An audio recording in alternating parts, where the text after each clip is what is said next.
money overseas, they can have it. In the blink of our eyes, lavish, then it's Damascus. Far from average, false doctrine get retired. Haters come against us, they just help us reach higher. They yelling no ceasefire. Meanwhile, we get shot by the cops and can't even get the police fired. It's crazy, we got it the worst and it pains me. It don't matter if you pay me, you can't persuade me to feel anything for a nation that enslaved me. Cause Amalek a cancer to the earth and it stays free. Can't faze me, you ain't hearing no average rap. We in the hoods, in the ghettos, cause that's our habitat. We tell our people don't vote and they get mad at that.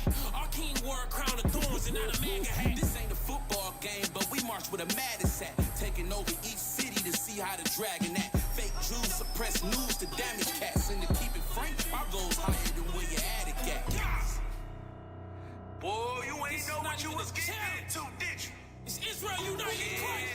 We the real Jews, no imposter. We ready and willing for anything. This is not a game. This is not a simulation. It's full war. Man, my people lost ever since we got up off them ships. Some fake Jews paid, so tell us how much it costs. Why you playing victim when you know you set up systems like a boss? Then you give us crumbs to throw my people off. Yeah, we been living in hell, but lies getting dispelled. But they gon' feel every word like it's written in braille. We don't wish them well, cause ain't no wishing wells on this sinner's trail. Tom Clancy ain't even got this many splinter cells. No mercy for this brash nation. Arrogant, they'll kill you if you try to take something about their gas stations. I lack patience, cause in the past, all they had for us was lacerations, lashes, and castrations. Financial literacy, when it's war, the check blank. They rather have more starving children and less taste. They invest in artillery with express things. Another reason they got interest inside the West Bank. Uninterested when they speak, it's like they breath stink. Israel, top tier army, we got that S rank. Two nations going smooth down like the best drink. Other nations never seen us coming like the best break. We down for a minute, best believe we be right back. Never be concerned for no rats. I ain't Mike Jack. Kingdom for the taking, think you fly and get hijacked. You trying to box with God, gon' need more than the ice pack.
There's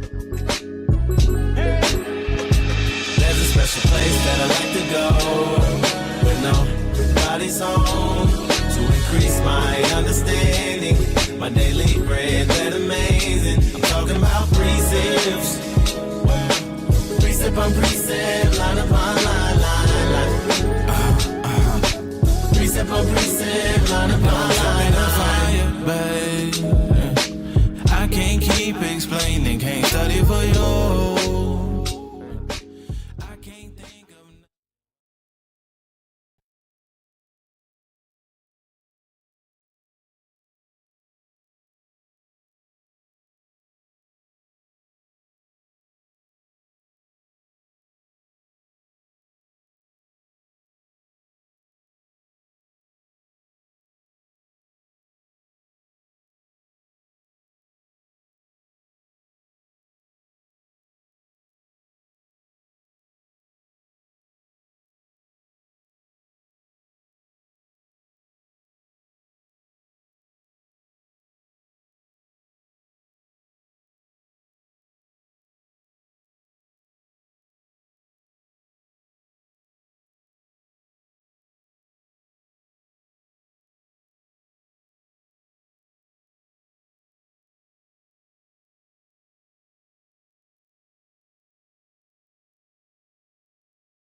We are not a hate group. We are not affiliated with any other Israelite group.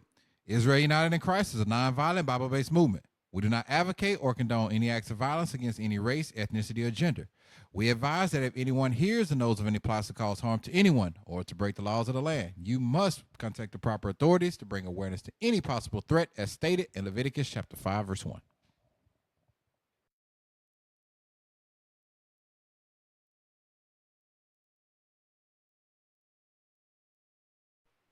Hey, Shalom Israel, Most High in Christ bless. Welcome to the Late Show Thursday. We are Precept upon Precept. I'm Captain Shem. Captain Matt. Officer Mikael. Also, Micah. All praise to the Most High. Like you know, we do every Thursday evening. We start off the show with Officer Micah bringing you the Watchman Report. Stick around, y'all.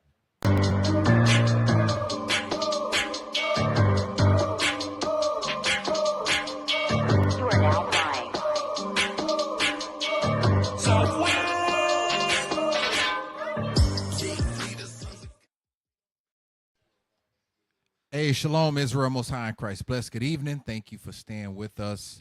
Great show lined up. Without further ado, let's get into these articles. A lot going on. U.S. to send troops to be ready to help evacuate U.S. citizens from Lebanon. Man, this is a good read, but they already over there. So they saying they sending troops to Lebanon, but they there already. All right, check this out. Father turns in 10-year-old son after he allegedly threatened to shoot up Florida school. Daddy said he ain't playing. You going to jail. That's here we go. Helen strengthens to a Category 4 hurricane, and it's near Florida's Gulf Coast. That storm is tearing some ish up right now. It's getting pretty bad. All right, next article. Come on, where y'all at? Come on, pray for our tech team. They work hard, but they their devices sometimes get the devil on them. Send up prayers for them. Boom! Israel striking Hezbollah with full force despite ceasefire call. They said, look, we ain't ceasing nothing. They bombing the hell out of them over there. No. Bombs. It's a good read. And this concludes the Watchman Report.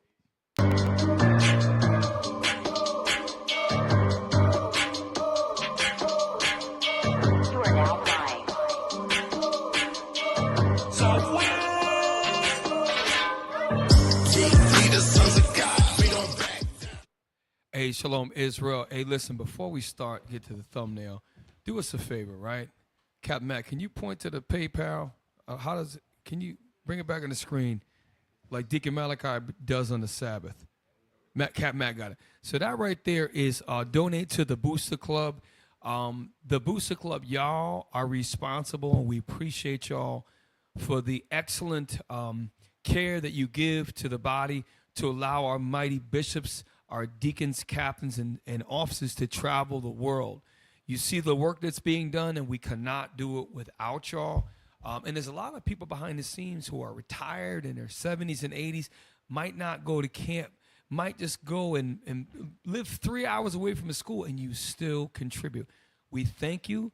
We cannot do it without you, and we hope that you continue to donate. So without further ado, we're going to go to the thumbnail. Tonight's thumbnail is fire. It's fire. And Mikael actually wrote a little dissertation because this is deep. There's a lot going on here.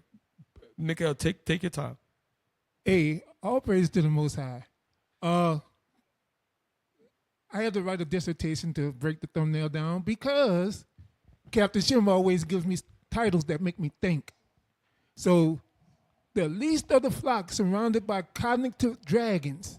So we have the least of the flock is Israel, who's portrayed as the little boy, protected by his big brother, America, which, oddly enough, AI gave me a Donald Trump type character for America. Damn. And he's surrounded by, if you look at the back behind that mesh, he's surrounded by Arabian dragons, and they all have distorted faces, kind of like dragon features. And that mesh is actually representation of the Iron Dome that's protecting Israel. And if you look at the bottom, you see the little militiamen that's actually representing Hezbollah, the Houthis, and Hamas trying to break through the Iron Dome. So that's the thumbnail.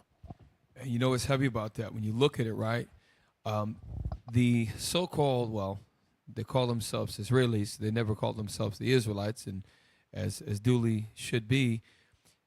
If it was not for America's hand, their right hand, remember how you swear with your right hand? Their right hand is on the shoulder of the little Edomite, which is the least of the flock. If it was not for the tens of billions of dollars annually sent to Israel, which is surrounded by Arabs, by the way, they couldn't exist an hour. So that is really, and if you look at, I had to check it out. If you look at the Arabs' faces, you could tell the Arabs have got their blue garbs on their head. If you look closely, and Mika, you said it, they actually have physical appearances of dragons. So AI took it and looked Arabs, but you could see like their faces are almost turning into real dragons. Mm-hmm. So at home, if you could see that, so that's pretty deep. The least of the flock, which is according to Jeremiah, is Esau in the land of Assyria, which is Israel, surrounded by cognizant dragons. And the reason why I thought about that is because when dragons begin to remember their nature, they're beginning to become aware. Okay, and that's where they're lurking around, and the Most High is going to make that gate come down. So, first things first, go to number one, and like we always do, brothers, I'm going to open up, please. This is we a team. What's going on? Last week we covered about how Esau, through years of manipulation, created bombs out of cell phones and pagers and killed hundreds and maimed and injured thousands. And one of the I think it was an Arab doctor, said she's never seen the type of exploding eyeballs, terrible, horrible injuries that the Israelis. So tonight we're going to show you the level of these Israelis and what they're leading up to. So go ahead and play the first one. This is what's live action. Not live, sorry. The last 3-4 days. Play.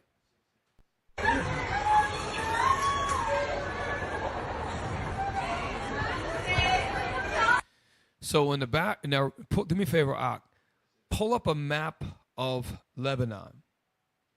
So when you look at a map, Lebanon and Israel literally are at the most eastern part of the Mediterranean Sea. Gaza, and particularly Beirut, are coastal cities. Beirut has got millions of people. Yep. It is known it is a famous city. So let's take a look at the map. Okay, so we've got the Syrian Arab Republic, Damascus, which is the capital to your right of Syria, And then Beirut is literally right on that little protruding peninsula. It is literally a port town. It's right there in the Mediterranean Sea. And so Israel is launching attacks. You see in the bottom where it says UNIFIL, which is in blue. All those, the circles are all coastal towns. Beirut is probably about halfway north. They're hitting Beirut for a reason. They're sending a message. And what you're hearing this week is they're preparing a land assault, not just missiles, to actually breach the border of the country to actually fight in the land of Lebanon. So that's what's going on right now. And the one thing I want you to think about is that as they attack Lebanon, what do you think the Syrians are thinking about? What do you think the Iraqis are thinking about? What do you think the people in Egypt are thinking about? All of these brothers who are the princes of Ishmael, they are enraged. Enraged. And that's why I played that ad, because in the background you can hear an Arab woman sighing and crying. And these guys, these Arabs, they're not playing games. Go to the next one, please. And brothers, please, at any time, stop. And okay, this is, you see that big giant cat bulldozer in the background? Mm-hmm. You bring heavy duty equipment down when you've got to either tear a building down or remove some significant amount of rubble. So the bombs that these Israelis are dropping are huge bombs. And guess what? They're saying we're just attacking the Hezbollah. It is a declaration of war when you attack cities and hit non-military targets. Yep. It is full-scale war. And guess what? Esau, with America having his back, there's nothing that they can do about it. And but play that, and then we'll make our comments. Was the biggest Israeli airstrike on Beirut since the beginning of this war. Now, the latest figures from the Ministry of Health are that more than 30 people were killed in this strike, including women and children. And as we approached the site, we saw many loved ones apparently waiting for news of their friends or relatives who might be still under. Real quick, when you look at those of us who know about construction, when you have concrete, you strengthen it. What they call it rebar. It's a stiffening. What it does is you set your concrete and you put these, and those are big giant pieces of steel, and it helps to create structure and it gives it strength. Okay, like if you pour a concrete slab and it's small, you technically don't really need rebar. But as you get bigger, if you do not put reinforcements in it, those bombs are destroying the concrete and bending. All rebar goes in straight. Yep. They're bending that like crooked. The bombs that are being dropped are immense, okay? So, and this is not the first. They have dropped hundreds and hundreds and hundreds of bombs throughout Beirut and other parts of Lebanon. So, brothers, please tell me what do you see? What's going on? So, with the first video that you played, it was saying that they need to move the United States citizens out of Lebanon. Yeah. That right there is a textbook maneuver. Get all friendlies out of the way so that we can do a full-scale onslaught. Bombs like this. Now, if they are attacking Hezbollah, why are they killing women and children? Mm-hmm. And this is where NATO is looking like, what the hell is really going on? They're not with this. So I've only seen bombs like that dropped when I was at war. I don't really know of any other time where you would drop a bomb like that, especially when, look up the Prime Minister of Lebanon, because he did tell the IDF earlier this year that if you bomb Lebanon, what he said, was it Ashdod is going to look like Gaza? Yeah, he said Tel Aviv. Tel Aviv is going to look like Gaza. Najib Mikati. So him and a couple of his constituents already said, If they bomb Lebanon, they're going to make Tel Aviv look like Gaza. And well, maybe Esau, he probably does know this. There's a place called Dubai, and in Dubai, which is, pull up a map of the Middle East real quick. In Dubai, which is a very small country called the United Arab Emirates, many of the prime ministers and other dignitaries of these Arab nations, they convene there. In their meeting, if they're already there, it is. If you look at Oman in the Saudi Arabia, there's a little orange country that protrudes up. That is the opening to the Persian Gulf, which it's actually borders right south of Iran. They're perfect. There it is right there. Go to Dubai. I don't know if I can see it. I think that's it, Dubai right there. Dubai is when you see these get-rich shows and these different places.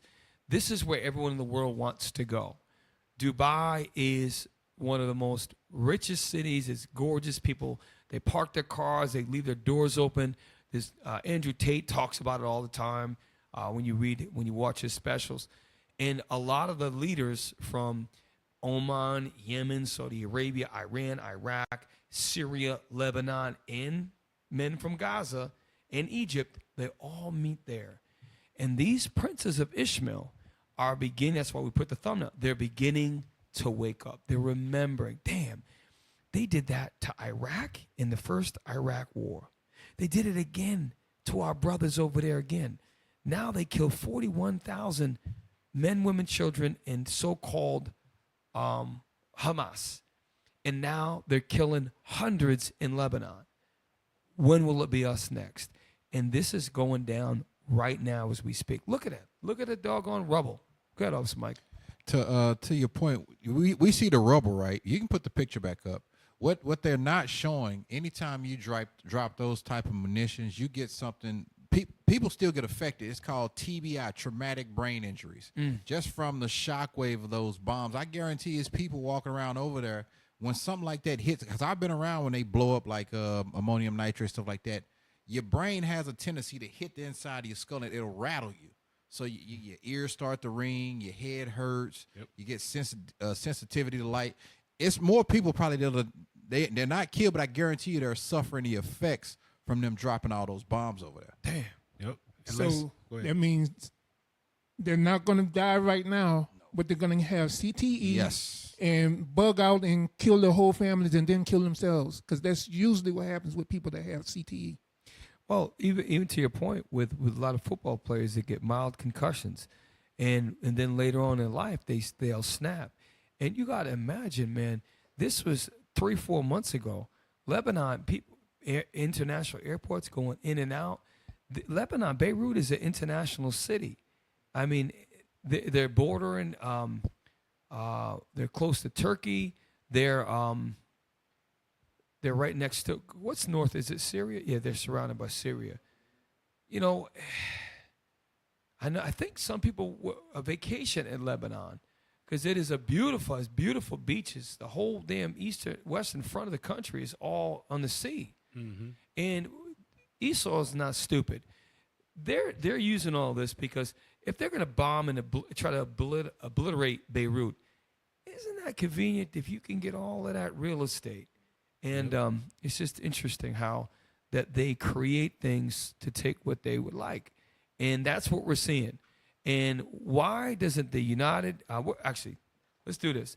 Go to the next one because we have a lot of information on because Captain Matt brought something out earlier. We have something with Turkey's President Erdogan and France, Macron. They're all calling for an end to this.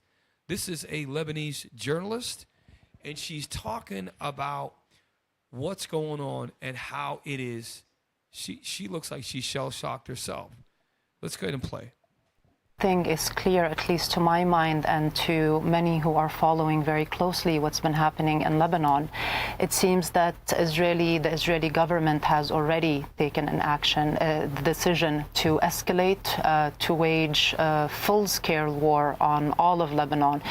And it seems to me that it doesn't really matter what Hezbollah decides to do at this point and what form of retaliation the party engages in, that the genocidal Israeli government has made up its mind to launch a full-scale war on all of the population. And I think the 2006 war between Israel... I want you to remember that later on. We're going to go into that. 2006 was about 18 years ago. And for about a month, the IDF bombed the crap out of Lebanon. And it's not talked about, but we're going to... our boy Scott Ritter is going to get into that tonight. We got some other history that goes into the 2006. It was a war, 30-day war, and it was horrible. All right, play on. Lebanon can give us some significant clues as to what could potentially happen. So in 2006, Israel started off by cutting communication lines. That was the first thing that it did before launching a wider scale war on the rest of the country. Damn, that was it? See, what they forget about is they forget about something called the axis of resistance. This is something that homeboy Soleimani put into play before he was assassinated. The axis of resistance had a 25-year plan to bring Israel, the state of Israel, down. And they were ahead of schedule. So with all of this stuff going on, Ishmael is behind the scenes, and they are starting to gather because it was already set in play. It was already set in play, the axis of resistance. Go to the next one. We're going to segue right on. This is from a good source for those of you. Asa, how's the mic? Is it low volume? I've been told. Okay. We're going to go to, this is a good source, Al Jazeera English, okay? It's a source you're not going to really see unless you search for it. This is about a 5-minute video. We're gonna watch the whole thing, and just basically reiterating the same thing. This is from, I believe, yesterday. Play. The Israeli side of the border, homes were damaged after rockets were fired by Hezbollah. The Israeli military says that the armed group fired at least 700 rockets towards Israel and Pause the real quick. Officer Mikhail, 700 rockets. What you think about that? 700 rockets. 700 rockets sounds like genocide, which is the intentional killing of a whole nation. 700. And by the way, they don't have an Iron Dome. So when they launched their 700 rockets, most of them are getting through. You know, and to your point, it is genocide because there's been no declaration of war by Lebanon. And it's to the point where now 700 rockets is shoot 7 rockets. If you shot 1 rocket at the United States of America, 700. And by the way, Israel's still saying that they have not launched their public statement is we are not going to escalate this. We're trying to do diplomacy, but behind the scenes they've launched more than 700 rockets. Hey, actually, 700. Put that back up. This is actually Israel trying to play victim. It says damaging Israel. Military says Hezbollah launches 700 rockets. Israel has an Iron Dome. So if their Iron Dome is working the way they say it does, most of those 700 rockets didn't make it in. So how much damage is there really in Israel? Right. Did I misspeak? Maybe I misspoke. I think we did. Okay, play it again. If you back up the video, it'll show. It look like they just a pipe busted in the house or something. The Israeli side of the border, homes were damaged after rockets were fired by Hezbollah. Okay, so I misspoke. But we're going to find out later on today what damage has not happened in Israel.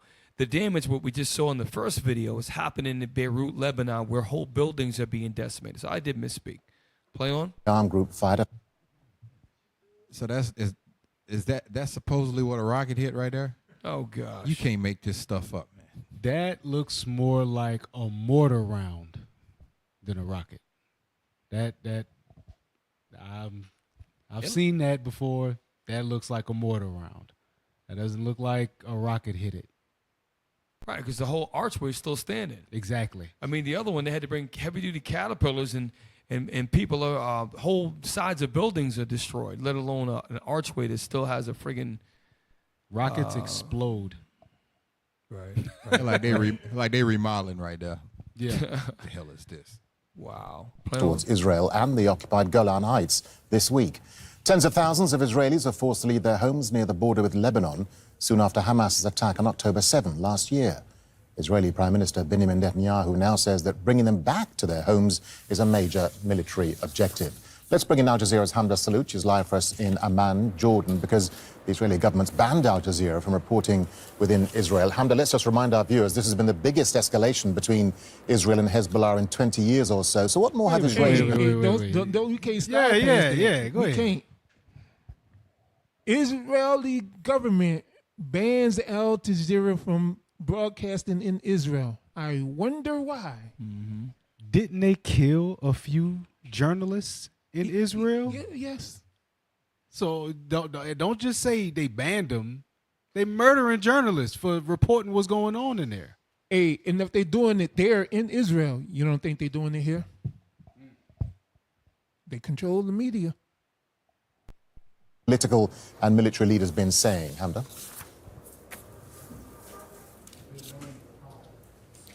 Well, this is the biggest escalation since the cross-border fire began on October the 8th of last year. In the last 24 hours alone, the Israeli military is saying that Hezbollah fired some 300 rockets into northern Israel, many of them intercepted or falling in open areas, but many of them actually making impact, hitting homes in the northern part of the country and causing large fires in some... Hold on. So keep that picture up right there. So you mean to tell me the rocket hit inside the house? I mean, where are the burn marks at? So it looked like somebody took a sledgehammer and just knocked a hole in the wall. I'm gonna be brutally honest. That's what it looked like. Could be wrong, but that don't look like no damn rocket hit it. Well, remember, they have done things before, like Jewish people have assaulted their own or damaged their own and graffitied their own property and blamed it and called it anti-Semitism. And what we saw for the damage in Beirut and parts of Lebanon is catastrophic. This looks the fact that you can say it's questionable proves that it's minimal. It's minimal damage. I've seen stuff blown up. I know what it looks like. Yep. That don't look like I've seen stuff get hit with rockets and blown up. If it was an attack, that looked like a mortar. All a mortar is a big piece of iron, and they fly it wherever the clicks are. That right there, that don't look like no rocket hit it. I'm just gonna be. I've been in a rocket attack. That don't look like no rocket hit nothing. That don't look like nothing was attacked like that. Cosmetic versus catastrophic. Exactly. So we're gonna let it play, but I didn't hear him say 700. He said 300. He said 300. And then he said most of them landed in open areas or were intercepted. Yeah. But the one closest to the Lebanese border, those are the ones that got through. Not really sure. Can't really speak on it. Does the Iron Dome go all the way up there? This is why we got to get different. And later on, we're going to find out this Netanyahu is an international criminal. And it's no wonder why, as long as a war is in place, he will not be removed from his office.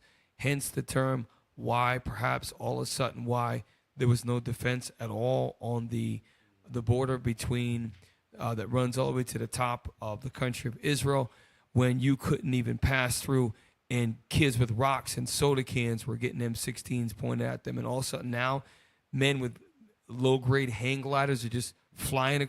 Come on. This is all strategic. All of this, they are master manipulators and master deceivers, these bastards in Ashdod. And that's biblical, okay? Play on. We those areas as well. But the Israeli military activity across Lebanon has also been unprecedented. The airstrikes conducted in 4 waves, according to the military, 250 fighter jets. Let's put it in perspective. This is how we know that the damage that's happening in Lebanon, there's already, allegedly, 569 people, including 50 children, that have died since Monday. Well, guess what? Today's Thursday. This is about 3-4 days old. There's been many hundreds and hundreds of Lebanese civilians who have died. Well, if they had 700 rockets that launched into Israel, where's their casualties? Because they have the Iron Dome and the damage is being inflated and they're fabricating things. Well, we can see clearly the damage in Beirut and parts of Lebanon are just another level, to the point where the other journalists have said, this is an attack. The lady with the nose ring, this is a full-fledged attack. So they're even Al Jazeera has a lens they have to filter in the way they report things. Everything is controlled by Esau. Play on. Taking part in dropping 2,000 munitions across Lebanese territory. We've been hearing from a wide variety of Israeli officials. The defense minister, Yoav Gallant, said that the Hezbollah that stands today is not the Hezbollah that was standing a week ago, saying that Israel has dealt severe blows to the Lebanese group and that there are more on the way. The Israeli army spokesperson, Daniel Hagari, had noted that he didn't want to divulge a lot of information or intelligence about what exactly the Israeli military was targeting, which is interesting because there are whole city blocks and streets, look at the Arabic writing, that have destroyed urban areas in Beirut. What we saw, Captain Matthew and Officer Michael pointed out, they'll show you interior. We're not seeing any damage in the streets of the Israeli territory. We're seeing small things that can be questioned. You can't question that. That can't be staged. That's real deal, heavy duty, hundreds and hundreds of pound of bombs that's obliterating sides of buildings. Cap, see that title right there?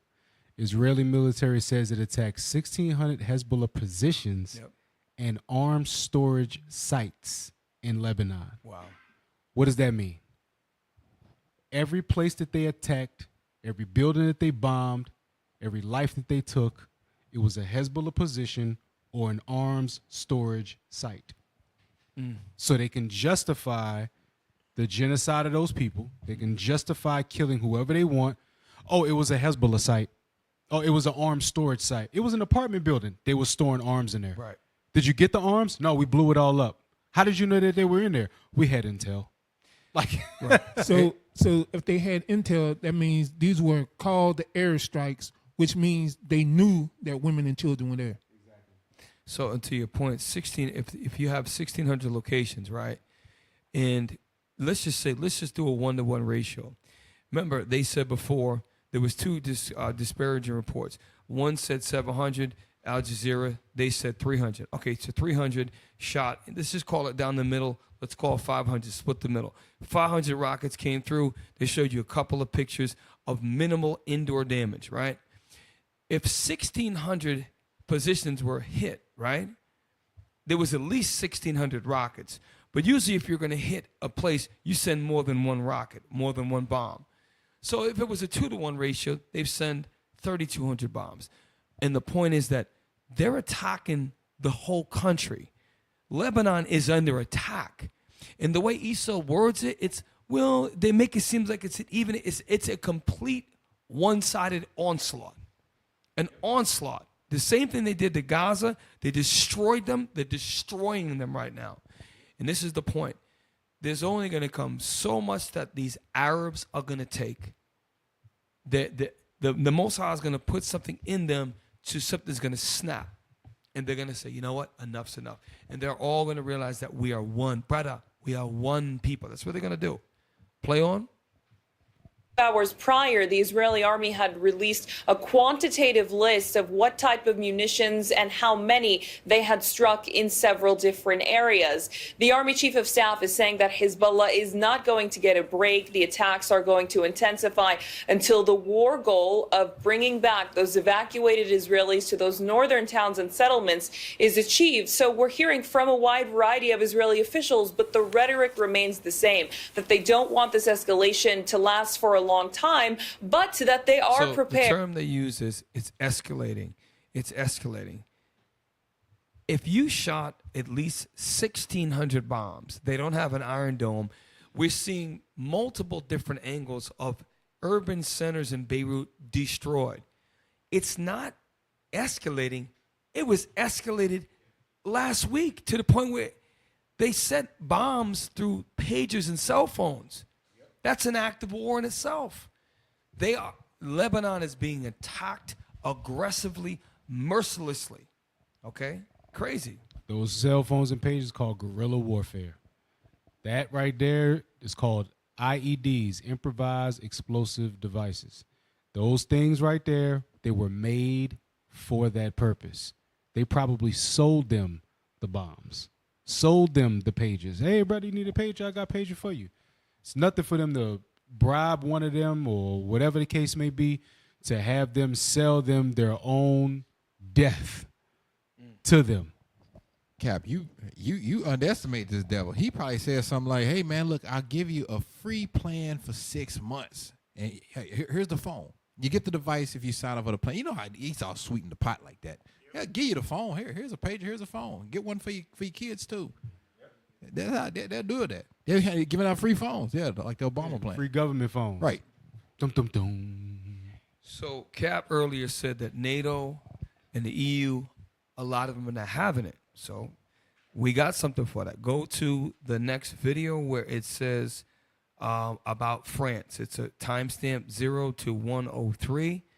And basically it gives a summary of Macron. Remember, France is one of I think it's the second or third largest economy in Europe. A lot of power, a lot of political power. And this guy had caught slack before for trying to do a deal with China in the yen. And he asked to be in BRICS. You brought that out last week, Cap. Macron wanted to join BRICS and got shut down by the other EU countries.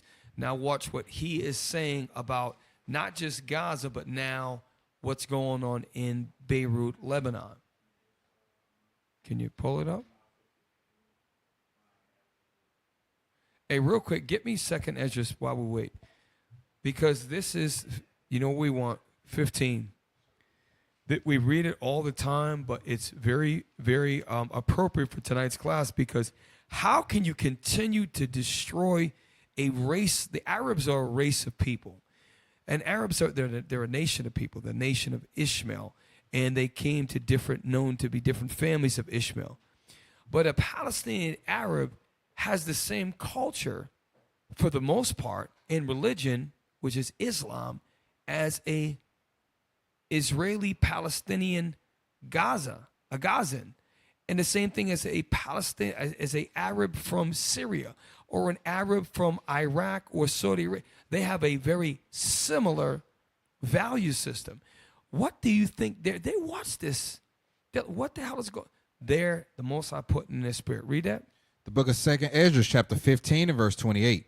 Behold, an horrible vision, and the appearance thereof from the east. From the east. Read on. Were the nations of the dragons of Arabia. Because that proves that the Arabs would be in different nations. Remember, there were 12 princes, and they became families, and you read about the genealogy of Ishmael, right? Ishmael did get a blessing. Read on. Shall come out with many chariots. They're going to come out with many chariots. Now, this analogy, chariots back in the day was your mode of transportation, right?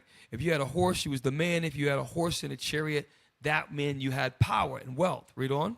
And the multitude of them shall be carried as the wind upon earth. Watch this. That all they which hear them may fear and tremble. Right.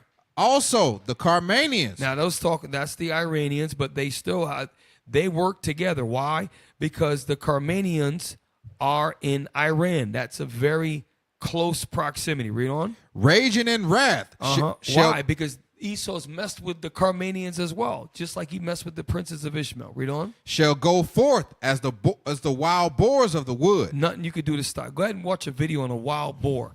Hunters can get maimed and killed by a wild boar. Read on. And with great power shall they come and join battle with them, and shall waste a portion of the land of the Assyrians. That ain't talking about America. That's talking about Israel. Lay portion of the land of Assyria. Parts of it. Read on. And then shall the dragons have the upper hand. So first they're going to attack Israel, and then read the part again where it says they will waste a portion of the land of Assyria. And join battle with them, and shall waste a portion of the land of the Assyrians. They're not going to destroy all of Israel. They're going to waste a portion of it. And then after that, this is going to happen. Read. And then read. Shall the dragons have the upper hand. Who's the dragons? That's talking about the Lebanese Arabs. That's talking about the Gazan Arabs, the Egyptian Arabs, the Syrian Arabs. So all of them together, they're going to join. They're going to remember. Read on.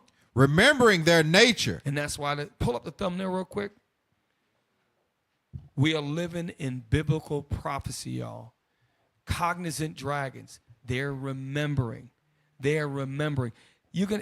Watch. When these devils kill, say, the first 5,000 women and children in Lebanon, you're going to see the same thing. Body after body after body. Remember when they first started killing people, the Arabs in Palestine? You saw fathers literally, because they had cell phone footage, which they couldn't clean up in time. Dude has his son's head. He's got one arm. He's piecing together his son in body parts because he wants to bury him. He wants to make sure this is my son, and he wants to mourn over his son's body. These other Arabs are seeing that. Listen, this is why Day of Atonement is important, because 100% myself, without God intervening for us, we have no hope. We have no chance. So Day of Atonement, we have to heal, brothers and sisters. We have to work together. We have to ask for forgiveness. We have to work and strive for unity, because we may see the end of times in our lifetime. Look what's happening in Russia right now. Okay, we could have did a whole show what's going on at NATO and Russia. I was reading something that Russia has conventional, heavy-duty, hypersonic missiles that are non-nuclear, that can reach the shores of America. And they're so fast that the missile detection systems in the United States cannot keep up. So they can wage war. Not just, we said last week, Russia could hit all the way to Portugal, which is the most western country in Europe. I think Ritter's said it, he's going to say it a little later on.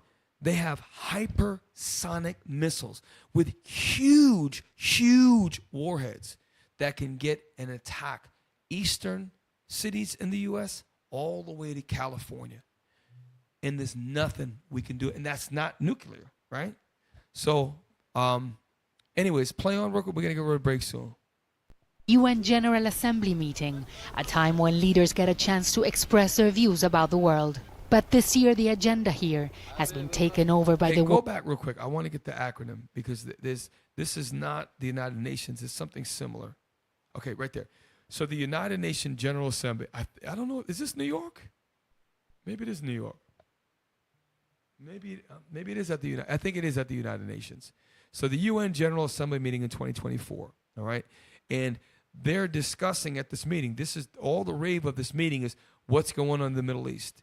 So now it's going to show you a couple clips of what's going on at the UN General Assembly meeting. New York, thank you. Play. A time when leaders get a chance to express their views about the world. But this year, the agenda here has been taken over by the war on Gaza and the possibility of a full-scale conflict in the Middle East. French President Emmanuel Macron says Israel's war on Gaza has gone for too long and that a war in Lebanon is unacceptable. Israël, quant à lui, ne peut sans conséquence. Israel cannot, without consequences, expand its operations to Lebanon. France demands that everyone respect their obligations along the Blue Line. We will therefore act to ensure a diplomatic voice can be heard, a voice that is indispensable for sparing civilians and Pause preventing. real quick. So you got to imagine the representative for Lebanon is hearing this, right? But yet he gets a call from his auntie on the other end showing that her block is blown up. We just saw you the destruction. So Esau's slick. He'll go in and make his voice known. It's wrong. What's going on? But they have the power to stop it. Esau is the devil. He'll say one thing to make it look one way, and behind the scenes, he's bombarding and blowing the crap out of the people in Lebanon. It's crazy. Hey, Cap, you was finished with that one? Let it play out. Is it time stamped? Play the last 20 seconds, and then you can... conflagration. Macron also called for the establishment of a Palestinian He's state. smiling. France is considered to be a close Israel ally. However, like many other countries in the Security Council, it's become critical of Israel's actions in the Middle East, the humanitarian crisis in Gaza, and the thousands of innocent civilians that have been killed. So, you saw Palestine, Lebanon was listening, and Palestine was laughing. Because they was like, some BS. Can you play the thing that I just posted? It's only 56 seconds, but I want you to see something on tonight's content. It's the very last thing. They are strategically quiet. Ishmael is strategically quiet.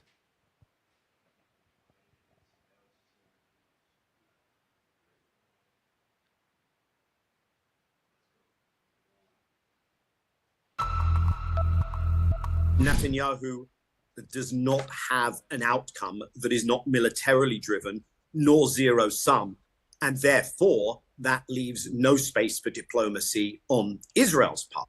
Israel has clearly degraded the Hezbollah capacity in some ways. It may feel that it can now move forward with that. But the question is, how much of a hit will the Israeli home front take in response? Because the idea that the axis of resistance is on its last legs and is almost defeated, I think is for the birds. And there is a strategic patience on that side. Yes, they've taken a hit, but there's a strategic patience on that side. And Israel is not going to win in this way. And eventually, sadly, it seems they will learn the hard way. So to think that, we got them. Well, now we can move forward. Full-scale war, full-scale attack. I mean, you could say that, but these dudes they showed you that they can hit you from Iran. That's right. That's right. We did a show on that. And remember, they launched their low-scale weapons. Yes. And it was an air that it was going to be full-fledged war. Because remember, there was the Houthis in Yemen, it was Hezbollah in Lebanon, and it was Hamas in the three that was talked about. Now, before we go to break real quick, that was a good video. Before we go to break, pull up Erdogan. I timestamped. This guy is a key player because Turkey is a member of NATO, and I timestamped it for you. This guy, his major religion of his country is Islam. Now, we know that these majority of them are not Arabs, but they share a very much, he is aligning himself, and he does not even consider Hamas terrorists. He considers them freedom fighters. So play. An NBC News exclusive, and the NATO ally defending Hamas. Turkish President Erdogan addressing the UN earlier today, criticizing world leaders for not... This is the same General Assembly. This is the same where the Macron was speaking. So it was not, you got to figure, France is one of the most powerful countries in Europe, right? And Turkey, although it is technically Europe and also part of NATO, one of the most powerful militaries in Europe and the largest drone army in all of Europe. They have significant Navy, Air Force, and Army, Turkey. Watch what this guy has to say. He's a little bit more to say than Macron. the bloodshed in Gaza. After those remarks, Erdogan sat down for an exclusive interview with our chief international correspondent, Keir Simmons, who joins us now live in studio tonight here on Top Story. So, Keir, talk to us about what he told you and what you learned, because you made a bit of news in this interview. That's right, Tom. You said it. Turkey is a NATO ally. It's an American ally, and it has had differences with the US in recent years. And now, since October 7th, another difference. Just listen to how the president of Turkey talks about the situation there. There are those. Let's say this real quick. My man does not look white to me. When you look at this dude, he got a little mix to him. He got a little something to him. He does not look like a Caucasian to me. Look at his nose, look at his lips. I'm telling you, you don't know. This guy he's not a typical Caucasian. Now, just observation play. Who criticize you, Turkey, for providing a home for Hamas, who the US say are terrorists, and you say that you are opposed to terrorism. Şimdi biz teröristlere karşıyız. We are of course against terrorism and terrorists. Hamas'ı But iyi tanıyan liderlerden bir tanesi. I'm one of the leaders who is real familiar with Hamas, and I never called Hamas a terrorist organization. Bir terör örgütü olarak bakmıyorum. I don't approach Hamas as a terrorist organization now, because Hamas is spending efforts in order to protect their motherland, and they are actually a group of resistance. So I can't call such a group of resistance a terrorist organization. Let's look back in time, all the way down to 1947. And we're going to come back to this later, because 1947 was the manifestation of a document written in England, which we covered before, called the Balfour Declaration. And I'm going to give you tonight, we come back from break, to show you the way that Esau, no emotion, Esau's Caucasian, so-called white man, and Ishmael is the Arabs. And we're going to show you how the Arabs perceive the Balfour Declaration and how Caucasians perceive it. It's a complete and different perspective, that it is so obvious who's being oppressed and who's the oppressor. We're going to show you. Let this play out. There should be 2 timestamps. Let's let it play out and we'll go to break. Until now, Hamas, or Palestine, let's say, have been losing a lot of territory, and this is where we stand today. There will be many watching in the US who will be... I don't know if they caught it in the beginning. What this Edomite is trying to say, he's trying to say, hey, Turkey, y'all are cool with the US, but you with Hamas, they terrorists. What's your stance on that? And he's pretty much like, he's letting them know, like, U.S. don't associate with terrorists, and the guy in Turkey's like, hey, me and U.S. we kind of cool, but this is she trying to publicly hang this guy. Yes, Erdogan is a master. Watch how Erdogan about to answer him. Erdogan does not take the bait, and what happens is he's like, well, I'm important, I'm getting interviewed, and what they will do is they will use this against him. Erdogan is not stupid, and Erdogan has aligned himself, and they don't really want to mess with Turkey. Turkey has some power. And guess what? Turkey also is, I'm just going to put it out there, they are affiliated with Russia. We covered it before. If you have Turkey, Russia, and China, this is where things get, and this is what Most High going to bring all this together, but play on. Appalled that you could, as a NATO country, describe those responsible for October 7th as in those terms. If you look at the October 7th incidents and what happened there,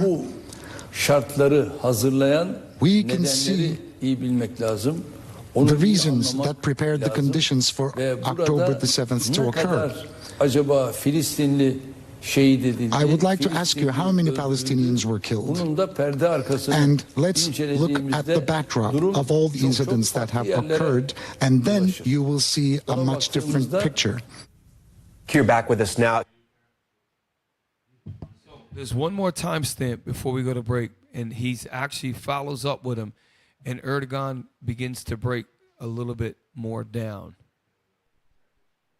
His administration has said that part of his peace plan would be Ukraine joining NATO. Would you welcome Ukraine as a member of NATO in principle? Amerika Stop. This is the reason why I stopped here. Why did they transition to that and now same interview to the Ukraine? And it's because they're trying to box him in to say, this guy's pro-Russia, this guy's Palestinian, this is what they're doing. And Putin is also Esau in the background. Putin watched this stuff too. They're all, like you mentioned before, the Arabs are sitting back and being patient. They've taken a lot of lows and losses.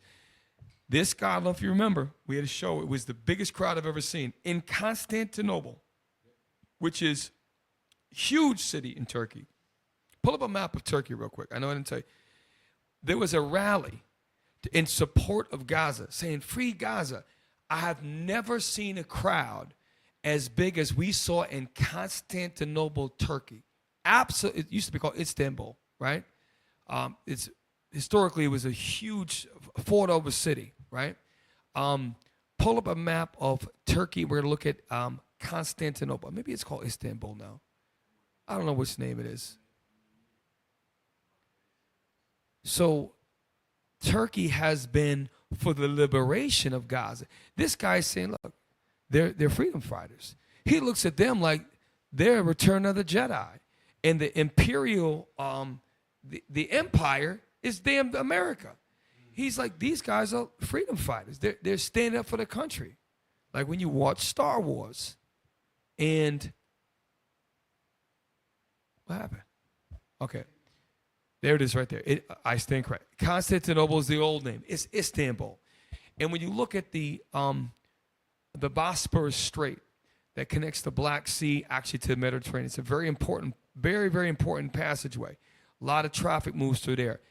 If you look at Istanbul, right, and you look at the Black Sea, where is Turkey? Okay. So Russia is not that far away. The Ukraine's to the north. So if we think that if Turkey were to be pulled into this, look at their geography.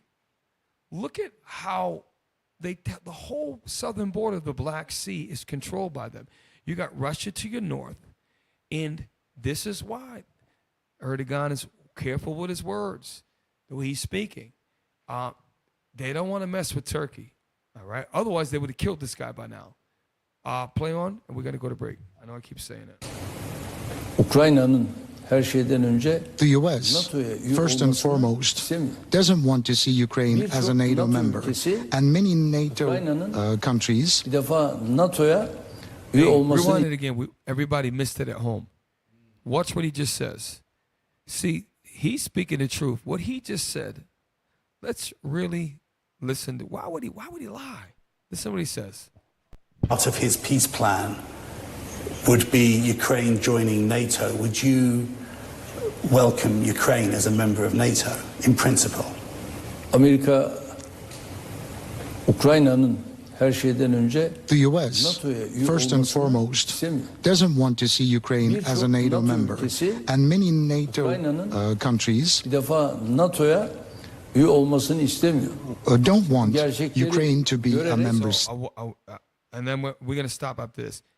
If y'all who watch the show, last week, the representative for NATO was speaking, and he said, and I quote, everybody in NATO wants the Ukraine to be part of NATO, and eventually they will be. We could pull the clip up from last week.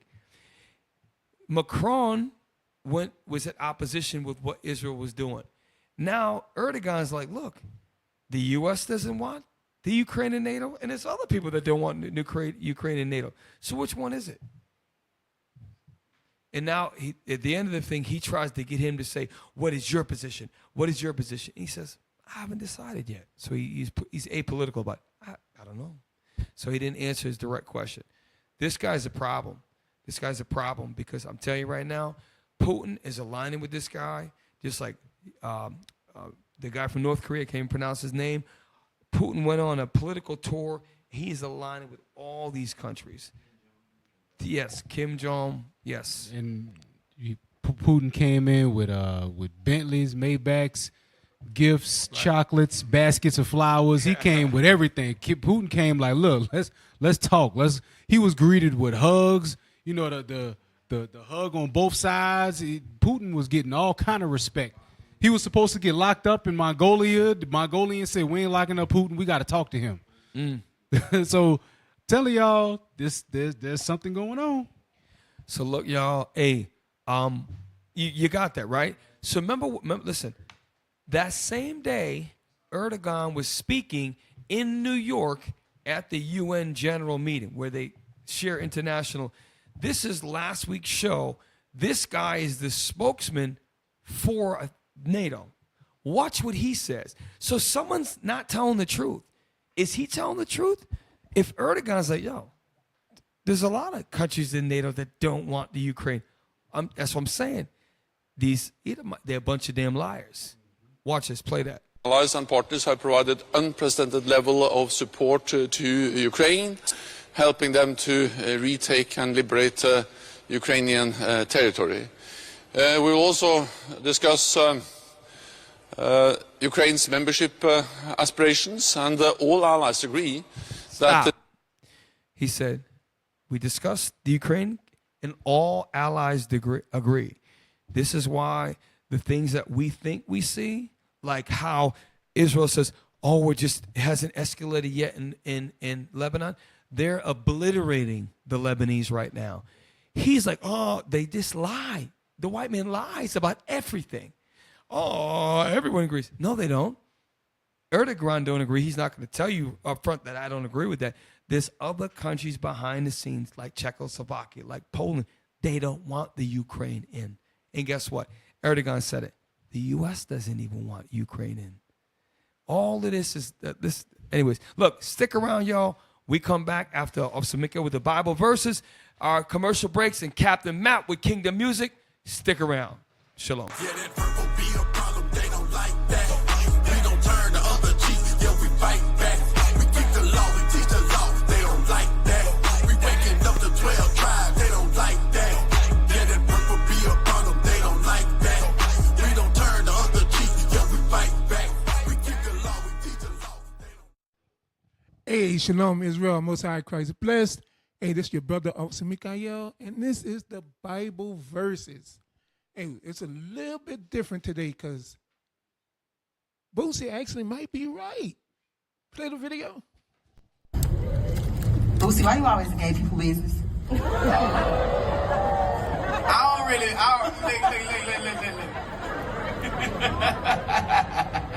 Why you always in gay people business? Can I answer? Yes. I don't really be in gay people business. I just speak on what I don't agree with. You know, I don't wake up thinking about gay people. I mean, I just might say something every once in a while that I don't like. And as a voice, I have that right. I have that right for me. I have that right for the sons that I'm raising up to be men. I have that right. If I don't like somebody doing something that a woman does, that is a woman trait, I'm going to have something to say about it, and you might as well get used to it. What is a woman trait? Your hair, your... So, Boosie is absolutely right. A man should not be moving and acting and dressing and getting their nails and hair did like a woman. Absolutely not. Boosie, you need to get your daughter right too, because she out here tripping. But does the Bible back up what Boosie say? Let's find out. Let's go to 1 Corinthians chapter 6. Hey, all praises. I was just informed that Boosie said his daughter can't come in his house with the woman she messing with. Hey, stand on that business. Stand on the Bible, Boosie. Read that. 1 Corinthians chapter 6, verse 9. Know ye not that the unrighteous shall not inherit the kingdom of God? Be not deceived, neither fornicators, nor idolaters, nor adulterers, nor effeminate, nor abusers of themselves with mankind. Right there. Abusers of themselves with mankind is going into that sodomite activity. The effeminate is going into you getting your hair done like a woman, getting your nails done, getting your toes did. Those women traits he was talking about. The Bible says you cannot enter into the kingdom of heaven being like that. Is that the only place where it says it? Let's go to Leviticus. Let's go to Leviticus. Give me 20 and 13 first. Leviticus 20 and 13. The book of Leviticus, chapter 20, verse 13. If a man also lie with mankind, as he lied with a woman, both of them have committed an abomination. They shall surely be put to death. Their blood shall be upon them. So it is an abomination for a man to lie with a man as he would a woman. So Boosie's saying that he gonna speak on some things he don't like. Boosie's absolutely right because God don't like it. Leviticus 18. Leviticus chapter 18, verse 22. Thou shalt not lie with mankind as with womankind. It is abomination. It is an abomination. And if you commit abomination, your blood is going to be upon you. One more. Deuteronomy 22 and 5, just for the heck of it. Now, this for poison ivy. It ain't for the heck of it. It's for poison ivy. Read that. The book of Deuteronomy, chapter 22 and verse 5. The woman shall not wear that which pertaineth unto a man, neither shall a man put on a woman's garment. For all that do so are an abomination unto the Lord thy God. Ivy, you should be wearing dresses. You shouldn't be out here wearing pants, acting and thinking you a man, trying to be in a man's position. You shouldn't be laying down with women. It's an abomination. You gonna burn if you don't repent. Listen to your daddy. He right about that. Hey, look, this been the Bible verses, y'all. Shalom. Yeah, that purple be a problem. They don't like that. We don't turn the other cheek. Yeah, we fight back. We keep the law. We teach the law. They don't like that. We waking up the 12 tribes. They don't like that. Yeah, that purple be a problem. Hey, look, Israel. Scan the QR code. Let the broadcasting technology team know how they doing. It's 5 simple questions. One of them is how the mics. So y'all can let them know there how the mics is. Because I know y'all be in the comments saying the mics is low. They don't believe you though. So put it on the QR code so they can see.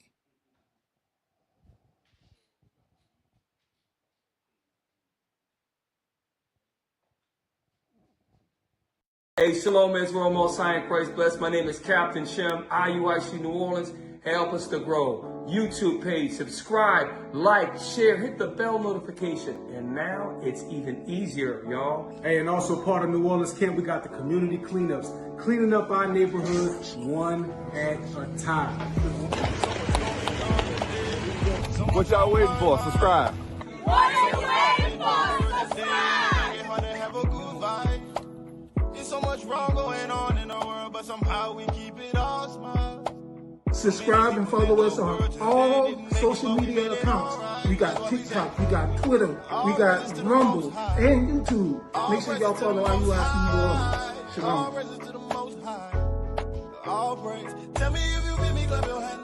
Hey, also, we got flyer missions every day and also camp videos. Check us out, IUIC New Orleans. So remember, go to our YouTube page, subscribe, like, share, and don't forget the QR code. When the QR code comes out, don't forget to take your phone out. 5, 4, 3, 2, 1. Why isn't it done? Shalom, Israel. Just to have a good time. That's why we say, all praises to the Most High. All praises to the Most High. Field, Ohio is in the national spotlight right now over the massive spike of Haitian migrants, some 15,000 who have arrived under the Biden-Harris temporary protection. Ohio State Police sweep school classrooms and keep watch outside after dozens of violent threats.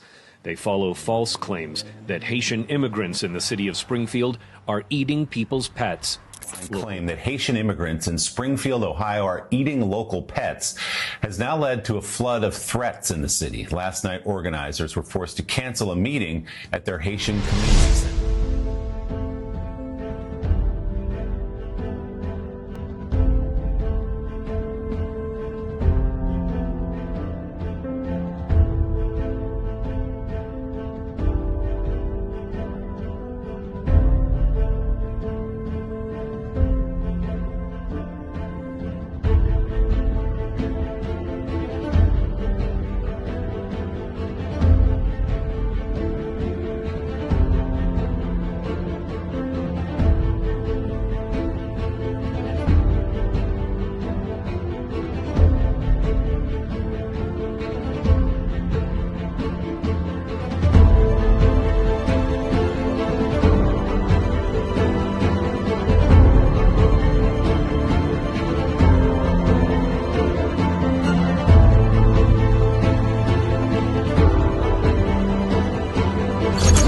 L'union fait la force.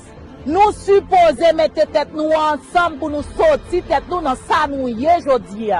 Respect nous, c'est nous qui pour faire, pas que l'autre monde qui fait pour nous, c'est nous qui pour révolter contre ça, c'est nous qui pour ramasser dignité nous, respect nous en tant que Haïtiens. The tribe of Levi, which is called today the Haitians, they are in a lower state. Why?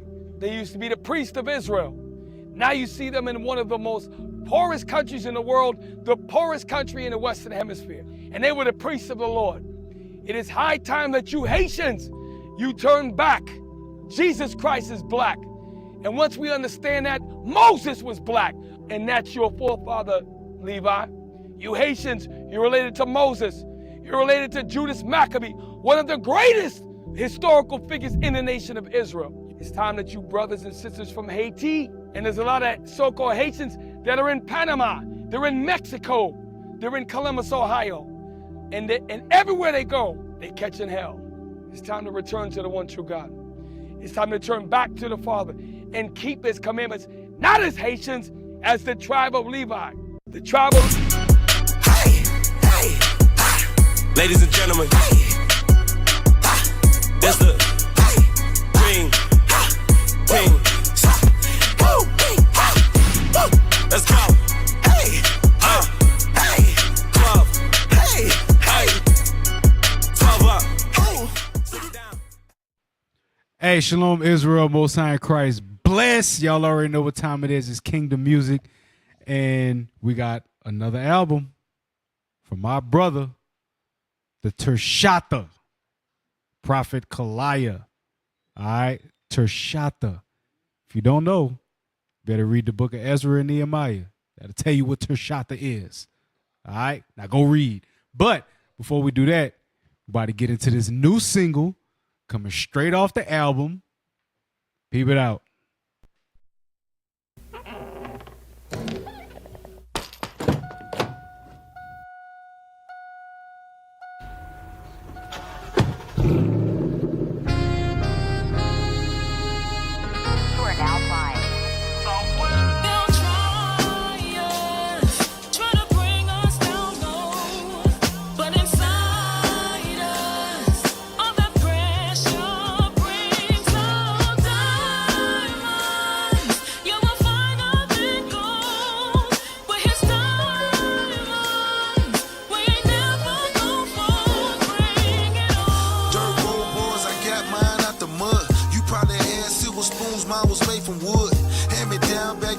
You thought I was sagging, made the best of what we had, cause we ain't really have it. I learned to be a go-getter and made that a habit. My attitude's a little different, it comes from the passion. I stay in my own lane cause there's no traffic, and I move a little different, I ain't like your average. They said I'd be dead in jail, well I did both.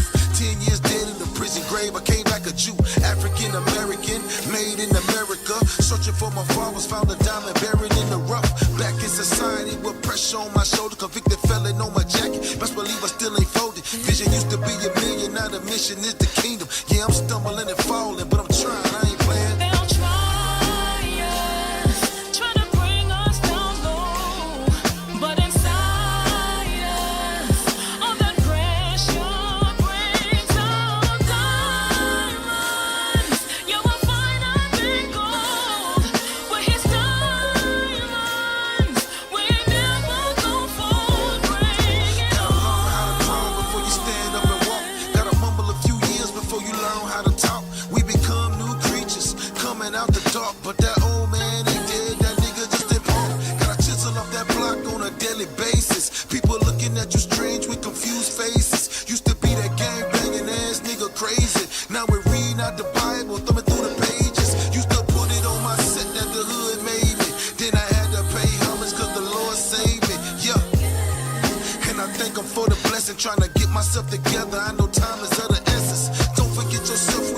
my imperfections. Examination goes both ways. Since you checking, I've been grinding from the bottom, grinding till I reach the top. Chastisement is equal to pressure. I ain't gonna never stop. Let's go.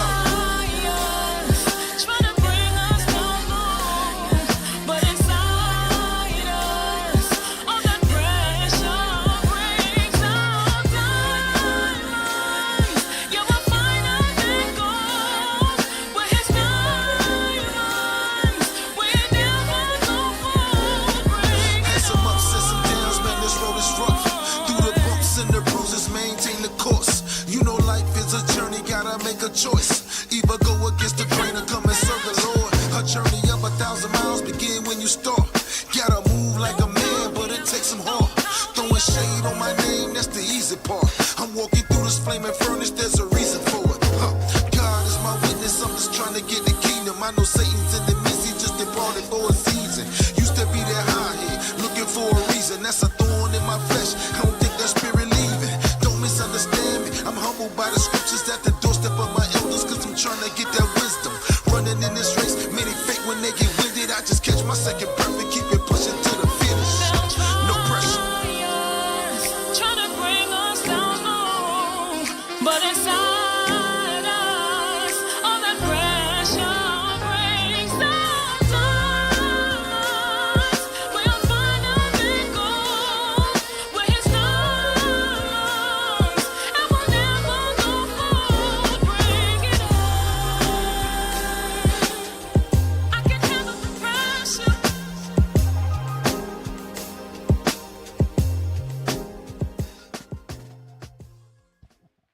Hey, look, that was my brother Kalaya, my sister Bina, you know, shout out to Bina.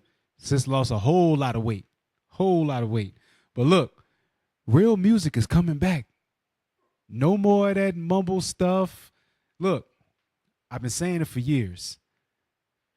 The 35 and up crew, y'all still have music. We're making music. All right?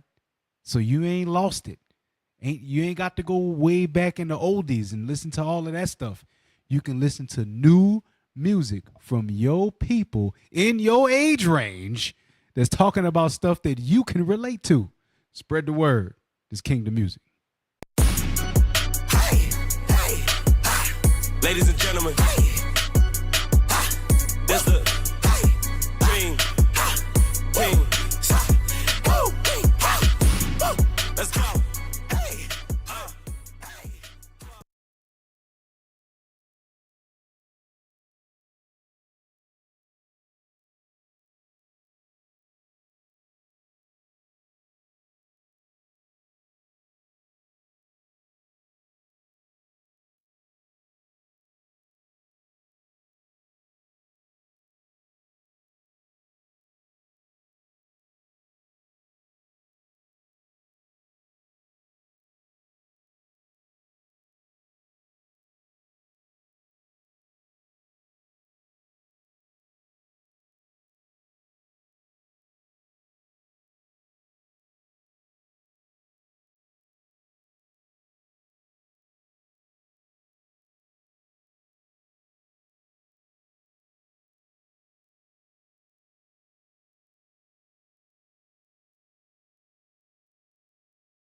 Hey, shalom. Welcome back to Precept Upon Precept. Do us a favor.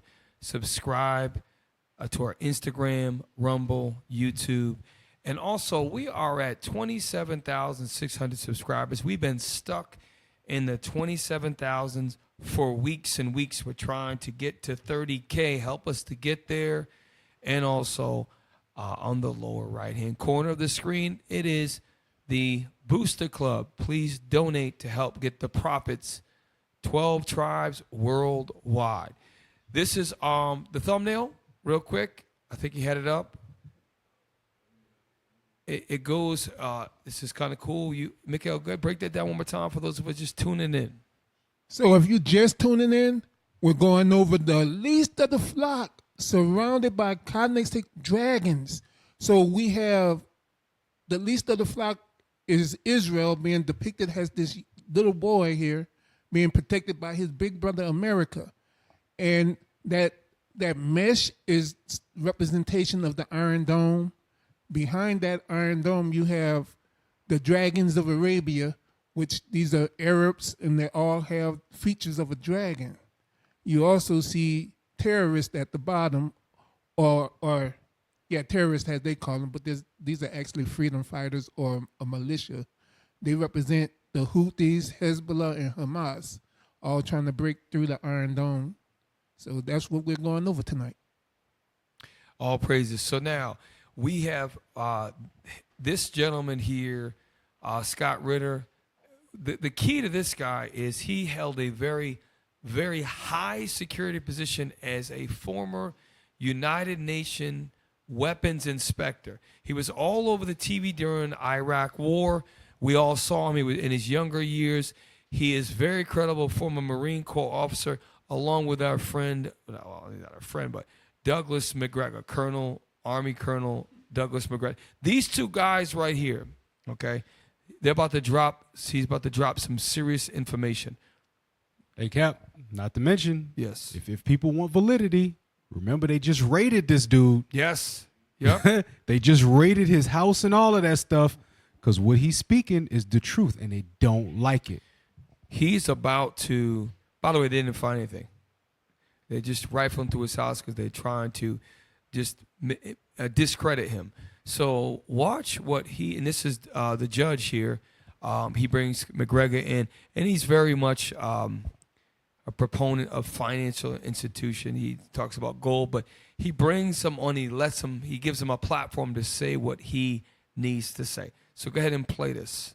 Timestamps. Walkie-talkies, mobile phones, or pagers, a war crime? It depends how you use it. Israel has had a long history of using personal electronics as a means of assassination. I think one of the earliest examples was in 1996 when Israel used a cell phone to take out a Hamas bomb maker known as the Engineer. They were able to use a variety of techniques to get the cell phone in his hand, and when it rang and he answered it, Israeli operatives were able to ascertain that he alone was on the phone, and then they detonated the explosives that blew off his head, but only he died. And Israel has used similar tactics to take out individuals. The legality of targeted assassinations up to, states. We know in the United States, the president of the United States apparently can kill anybody he wants to without due process, and the Israelis believe the same thing. But that's one thing. What occurred in Lebanon was something completely different. This is where... So pause real quick. He's reviewing what we covered last week. He's saying, look, it's one thing if you target a military official and and you're declaring war on him and you hit that one focused target, right? He's using it in a reference from 96, which is 28 years ago. Now he's going to make reference to what happened within the last 10 days in Lebanon with the Hezbollah and their pagers and older cell phones. Connected society with devices that society is conditioned to bring in as part of normal everyday operations, pagers, handheld radio, walkie-talkies, etc., and then detonated them at the same time in an indiscriminate fashion. They had no idea who was on the receiving end. they could make assumptions that because these were procured by. Hey, pause that. We can't go past that. They detonated them indiscriminately without having any idea who was on the other end. When we did this, we made the report. We watched the videos last week. They said they made sure they were in the hands of Houthi rebels or Hamas rebels. But Ritter is saying they had no idea who it was that was on the other end. It could be somebody's child. Remember, they said every Everybody. adult is a potential Hamas member. Every child can grow up to be a potential Hamas member. So everybody in their eyes is Hamas or Hezbollah or the Houthis. They're all the Triple H. They're all of them. A procurement agent for the purpose of enabling communication between political and military components of Hezbollah, that there's a good chance a Hezbollah operative would be on it. It's not guaranteed. What if the device was on the counter and the wife heard it and picked it up? What if a child picked it up? What if the husband had it on his hip next to the child? This is indiscriminate act of terror. That's what it is. It's a war crime in the extreme. No American CIA director would ever have to reference the fact that this is a former United Nations weapons inspector. Think about when you apply for the position. So if I have a pool of applicants that are applying for the guy you're in charge of, you are the United Nations lead weapons inspector. You have to be the best of the best to get in that. So that means he was viewed extremely highly by ESA at one time. He was an astute Marine Corps. I think it was he must have been a major, or maybe he was a lieutenant colonel or colonel. He was above a captain, I know that much. For him to become a Marine Corps officer, to make it to that level, he was the best of the best. Now he's telling, so he hasn't lost all his credibility. That's the point. And they're trying to smear him. That's what Matt, you brought up. They try to raid his home on some fictitious, trumped up BS. And now he's like, you know what? It's clear that you're treating me like this. And he's just letting them have it. And not only that, Cap, his position, a lot of people don't really know it. You know how high your security and clearance has to be in order for you to inspect weapons for the United Nations? You have to have a top secret security clearance, and it has to be valid because you're looking at weapons that even the general public doesn't know about. He's inspecting weapons that some of the Marines don't know about, that some of the other regular military don't know about. They don't have access to that kind of stuff. He has access to a lot of information that a lot of people are not privy to. So for him to be at that level, it shows something. G14 classified, huh? The classification levels, like you pointed out, the trust that he earned. Okay, and by the way, we just went over it. I asked Akim earlier, Officer Akim, the tech guy. The United Nations headquarters is in the United States. So if he represents, he's representing the United States. And he was over all of the United Nations. So they would send him to all these different places to inspect weaponry, not just the U.S. Anywhere that the United Nations needed to send him, he would go there. So the level of trust and honor that he had in that, he was all over TV. I've seen this guy before. And I thought, oh, shoot, that's that guy when he was younger. So for his credibility now, they're trying to attack it. And watch what the things, when I spend a little bit of time, watch how he's speaking about the Israeli government and the Israeli military. Play on. Operation like this, no American president would sign off on this. Nobody in the United States would touch this because it is, by definition, an act of terror, a war crime. The UN High Commissioner for Human Rights is in full agreement with you, Scott. Cut number 8. It is a war crime to commit violence intended to spread terror among civilians. Look at his name placard. The High Commissioner for Human Rights. So in the United Nations, okay, he's not a low commissioner. This guy is like the top guy, just like Scott Ritter used to be the top United. This is how you know that Esau, the so-called white man, can do whatever the hell he wants. He set up these courts for this guy to speak. they can't touch him. No one can touch Esau until God decides it's time. This is why we have to be good servants and abide in patience as we serve out our captivity, brothers and sisters, because in a perfect world, why isn't Netanyahu being brought up on criminal international terrorist charges and locked up right now? Think about it. The United States is complacent in that. Well, if you set up all the rules, they won't be enforced, and you could just change them if you don't like it. That's exactly what they do. Play on. I call again for an independent, thorough, and transparent investigation into the circumstances of these explosions. Those who ordered and carried out these attacks must be held to account. Did Netanyahu order these attacks? Could this possibly have been done without his consent? No, the way the Israeli national security hierarchy works is that this would have to have been signed off by the prime minister and I believe at least two other people in his war cabinet or in his cabinet. This is not something that the prime minister alone can authorize. It has to be done with, I believe, at least three people in the chain of command. It cannot be done without their approval. So this is something that Benjamin Netanyahu signed off on. And was it likely done by Mossad or the IDF? And if by Mossad, is this intended to prod a reluctant IDF?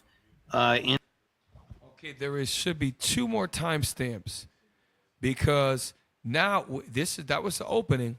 Watch how he's about to go in on Israel, and that's going to segue us to go back over the history of how Israel, the Israelis, were entered into a land of Arabs. Remember the Dahiwa pause, which is the so-called blacks, Hispanics, and Native Americans, which is our homeland.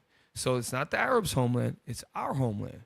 Okay, play. Principle, the doctrine, is named after a suburb of Beirut that the Israelis leveled in 2006 because they wanted the civilians to be held accountable for the actions of it. That's a war crime, a literal war crime. They said, we're targeting civilians just to punish them. So real quick, we talked about it before. There was a 30-day war in 2006. He's going into the 2006, where during that time, they decimated civilians. They literally targeted civilians. Isn't it the same thing they're doing in Gaza right now? Yep. This is what is he about to say? He's about to say some harsh words about the Israelis. We'll let him play. Punishment. Israel is a war criminal. It's a nation of war criminals governed by war criminals who operate on doctrine which is openly in violation of international humanitarian law, the laws of war. And so there's no surprise that Israel implemented tactics like Operation Explosive Pager, which are an act of terrorism. The Israelis don't care. This is a nation that's committing ongoing genocide against the Palestinian people. Hey, pause it, because that's the second time we've heard that word tonight. The news reporter earlier said that the Israelis were genocidal. Here, Scott Ritter just said this is genocide. He also said this is war crimes. So could we please pull up the definition of genocide and let's see if he's making it up. Is he doing his own thing? Is he lying about what he's talking about? Is he making stuff up? Or is this the truth? Let's get the definition of genocide. I don't want the AI. I don't want the AI overview. Give me the definition. There we go.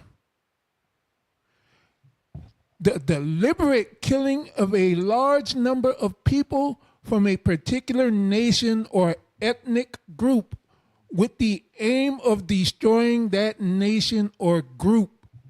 Didn't they say they wanted to wipe out all of the Palestinians because they were all Hamas? Didn't they say they said the same thing about Hezbollah? They also said the same thing about the Houthis. These people are genocidal, homicidal, and radical.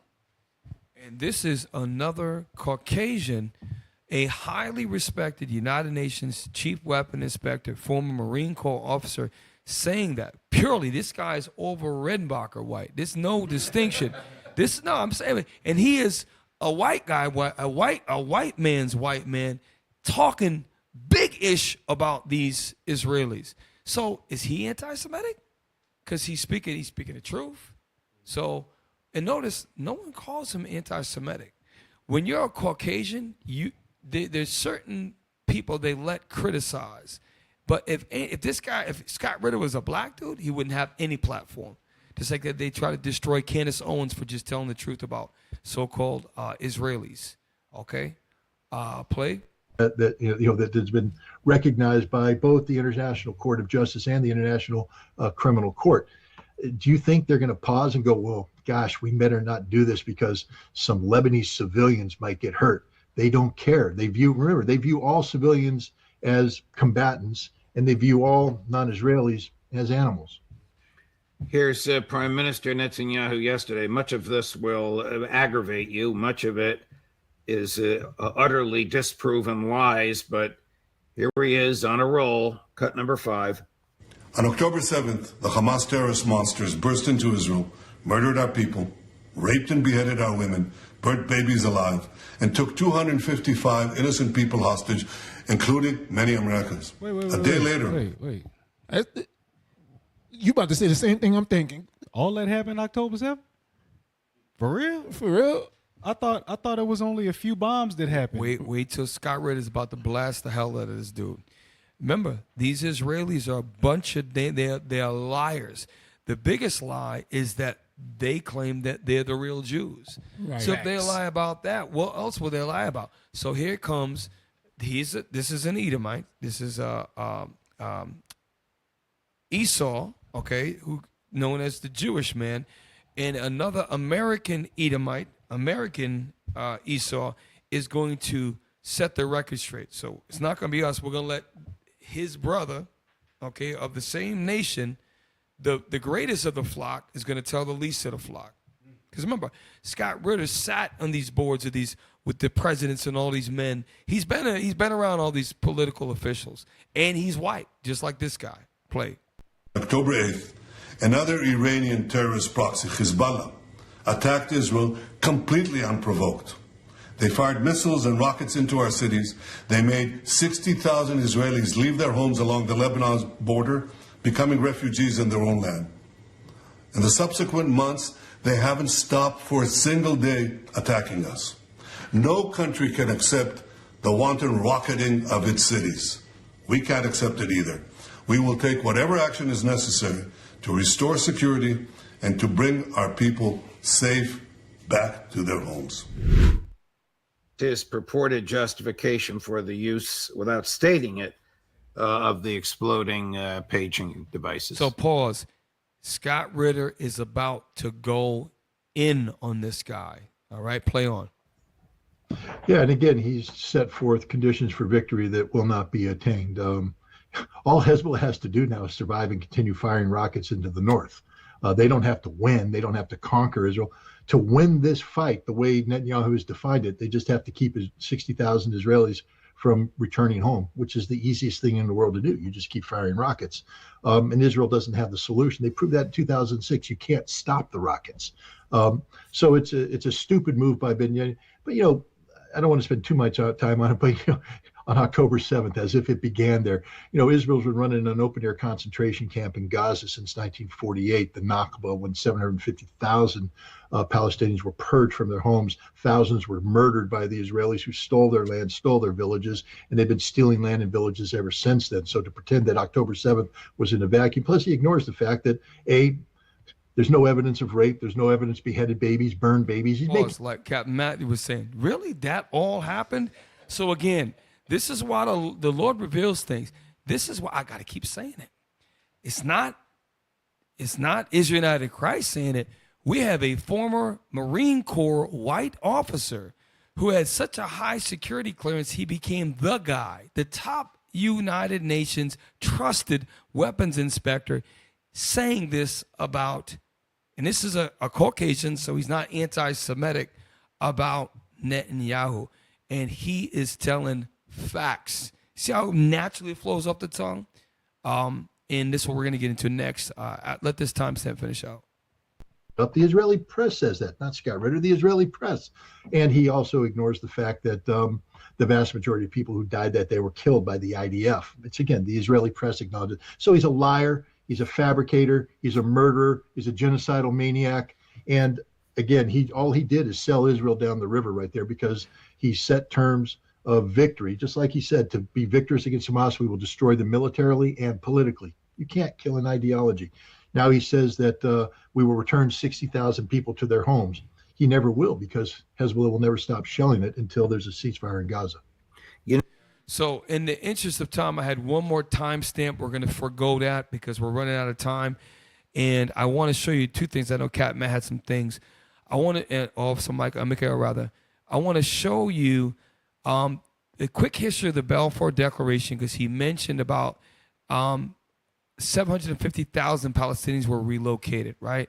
Let's show you about the Balfour. Let's remind us about the Balfour Declaration and show you a white man's perspective of how it was received in Israel, and then an Arab perspective.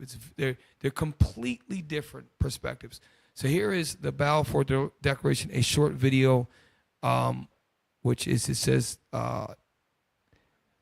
yes, short, Balfour Declaration.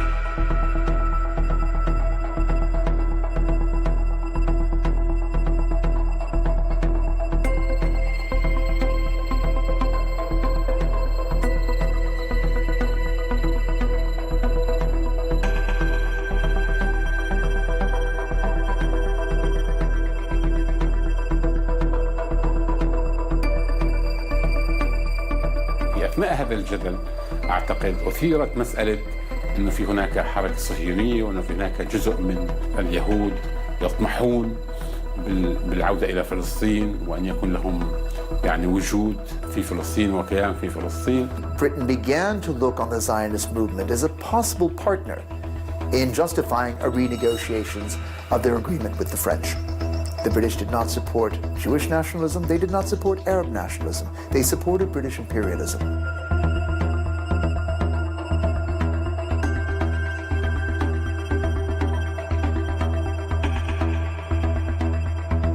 So pause. So after World War I, which ended in 1918, okay, the outcome, remember, the Germans lost, and you had the in-between World War I and World War II, the rising of Adolf Hitler. So there was a lot of turmoil in Europe. And now the French and Britain made a deal with the Palestinian land, which has nothing to do with them because it was under the British Empire. And that, here's my point. The Arabs were pissed. They were pissed 100 years ago. They didn't welcome. They didn't want to leave their damn land. It was a forced migration. Now, finish this up, and we're going to go to the next two. On ne cite même pas le nom des Arabes. Ce sont des non-juifs qui n'ont que des droits civils et religieux. Ils n'ont pas de droits politiques. They had no political rights. So this is their country. France and Britain made a deal to bring the Jewish so-called Zionist movement, and in their own land, they had no political rights. The white man is bold. That's their land. Well, it's our land, but that was their land at the time. So you move people over who are the extreme minority, and the majority doesn't have any political rights. So sounds like what Esau did to us over here. Facts. This is why we know who runs the earth. We know biblically Esau, the so-called white man, runs the earth. And that's not reverse racism. That's the truth. Look, how can you create policy and bring a people into a land that's not yours and then tell them that they don't have any rights? Just saying it out loud, it doesn't make any, it's just illogical. Only a force that rules the earth can do that. Play.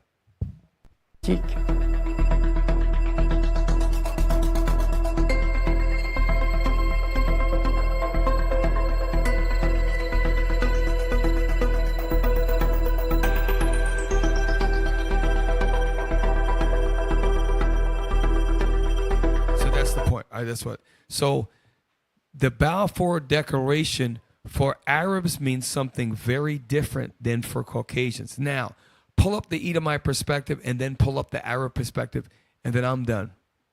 Because we're going to show you how deluded and proud Esau is. They just don't have the ability to see it. They do not have the ability. So what happened to the screen? There we go.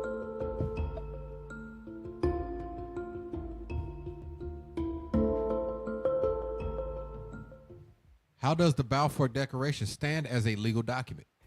The Balfour Declaration is an extremely important event historically. It was a very noble act of not of one man, not of just Lord Balfour, but of the British War Cabinet. We have to remember that in 19... So real quick, this is the same way that the white men that used to own slaves, they had a white woman say about the slave, they love it here. They're so content. They seem to be very happy. They're playing around. They're so much in power and so enthralled and just being, what's the word? Ignorance is bliss to them. They don't understand. That's why you could have 1,000 Palestinians die and an Israeli girl sprains her ankle, and that will be, oh, she sprained her ankle, which is, it hurts to sprain your ankle. I get it. 1,000 Palestinian children die in one injury and that will be all exacerbated, blown up, and highlighted. They don't recognize brown people pain. Why? Because they don't have to. They're the rulers of the earth. And now watch how he's describing it as majestic and brave. Britain did not occupy most of what was known biblically as Palestine, did not have title to give to the Jewish people, to the Arabs, to anybody. So we have to look at the Balfour Declaration as a very important event politically. It certainly helped the Zionist movement move forward with its aims to establish a Jewish home in the Holy Land. What happens next is the Paris Peace Conference, the 1919 Paris Peace Conference. That's after the end of the war, where the Allies, more importantly, 5 nations, the principal powers, are receiving submissions from the Jewish people and from the Arabs. The Arabs on February 6, 1919, the Jews on February 27. During these very important sessions with the principal powers, that is the US, the UK, Italy, France, and Japan, the Arabs asked for independence for Arab territories that were under the Ottomans for centuries. The Jewish people ask for the recognition of their historical connection with That's the other thing. They're saying that they liberated the Arabs from the Ottoman Empire. Rewind it again. Watch what he says. He's trying to say that they did the Palestinian Arabs a favor. They're slick the way they do stuff. See, it worked out great because the Jewish, they were seeking liberation, and the Palestinians were trying to get liberated from the Ottoman Turks. Play it again. Cap, it's the hand movements that's got people hypnotized. The hands is luring the people in. He's like, yeah, it's the. You know what this reminds me of? It was just a short boat trip over to your freedom. We brought you out of being a savage, and gave you civilization, gave you a purpose. If they minimize your story, it helps them to live a guilt-free life. That's why there's a term called white guilt, because there are some white folks that have a good sense of history and generally feel ashamed for what their forefathers did. It doesn't change the fact that we went into slavery, and the fact that God, if we get right and do our thing, is going to reverse that process and put the curses upon y'all. It's not going to change that. But there are some white folks that are educated that feel a sense of remorse and shame. It's not going to stop the prophecy. Nevertheless, this guy, what's the Ottoman part, please? To the Ottomans for centuries. The Jewish people ask for the recognition of the territories for centuries that they've been were basically, he's trying to imply that we've been oppressed by the Ottomans.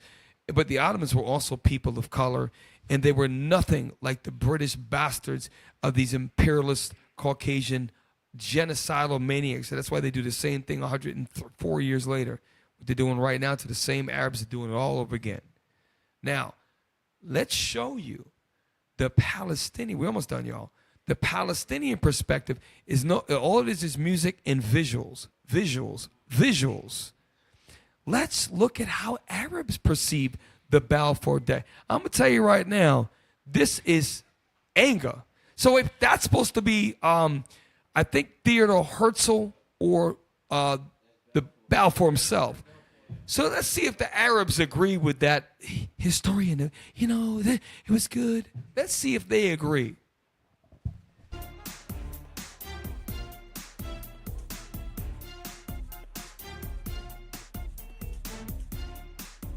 Hey, pause it real quick. For those that don't know, throwing shoes at somebody is one of the highest forms of disrespect in the Middle East. And they're throwing shoes at this effigy of Arthur Balfour. Yeah, they threw shoes at George Bush. Twice.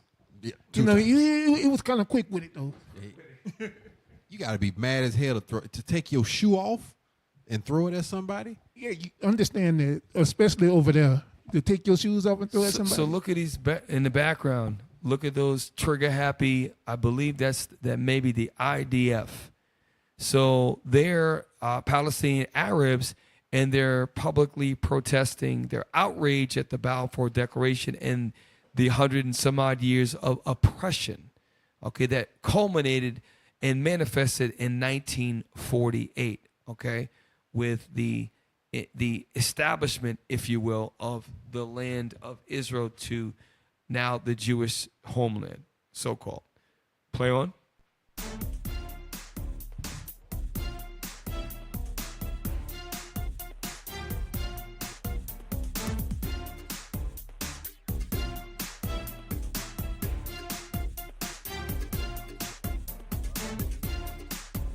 And that's the point. Just like Esau tell us here, slavery happened. Just accept it and move on. I mean, it's and it wasn't us. I mean, you have just as much freedoms as we do. I mean, why you keep complaining? It's the same things they're doing to the Arabs. Netanyahu wants the Palestinians to get a Amalek flag outfit and paint their hair in the Amalek flag and barbecue and eat pork and my bad, that's Negroes. Yeah. For 4th of July. My bad. Kind of got confused with the oppression there, but that's what he wants. Just accept it, just like black folk accept 4th of July. Hey, I was watching TikTok earlier about right after the signing of the Civil Rights bill, right? And in Mississippi, the governor, the Negro has all his rights in Mississippi. The Negro, is, meanwhile, this was during the time of Jim Crow and segregation, separate but equal. You got the black bathrooms, we got our white bathrooms. You ride the back of the bus, you don't say nothing else, walk with your head down. But the colored man is free and has all his rights. He has just as many rights. He has more rights than the white man. If a Negro and a white man both rob a bank, the Negro is going to get a lesser sentence. Never, not ever in history has that ever happened, but that's what they said. But it's the same thing. Just accept it. It's depressing when you really think about it. That's why we need the Most High. If it was not for the Most High, we would all have been destroyed. This man is a brutal, genocidal maniac. And remember, we had the former Scott Ritter, former chief UN weapons inspector, call Netanyahu, not us, a genocidal maniac and extreme terrorist. That's what he said.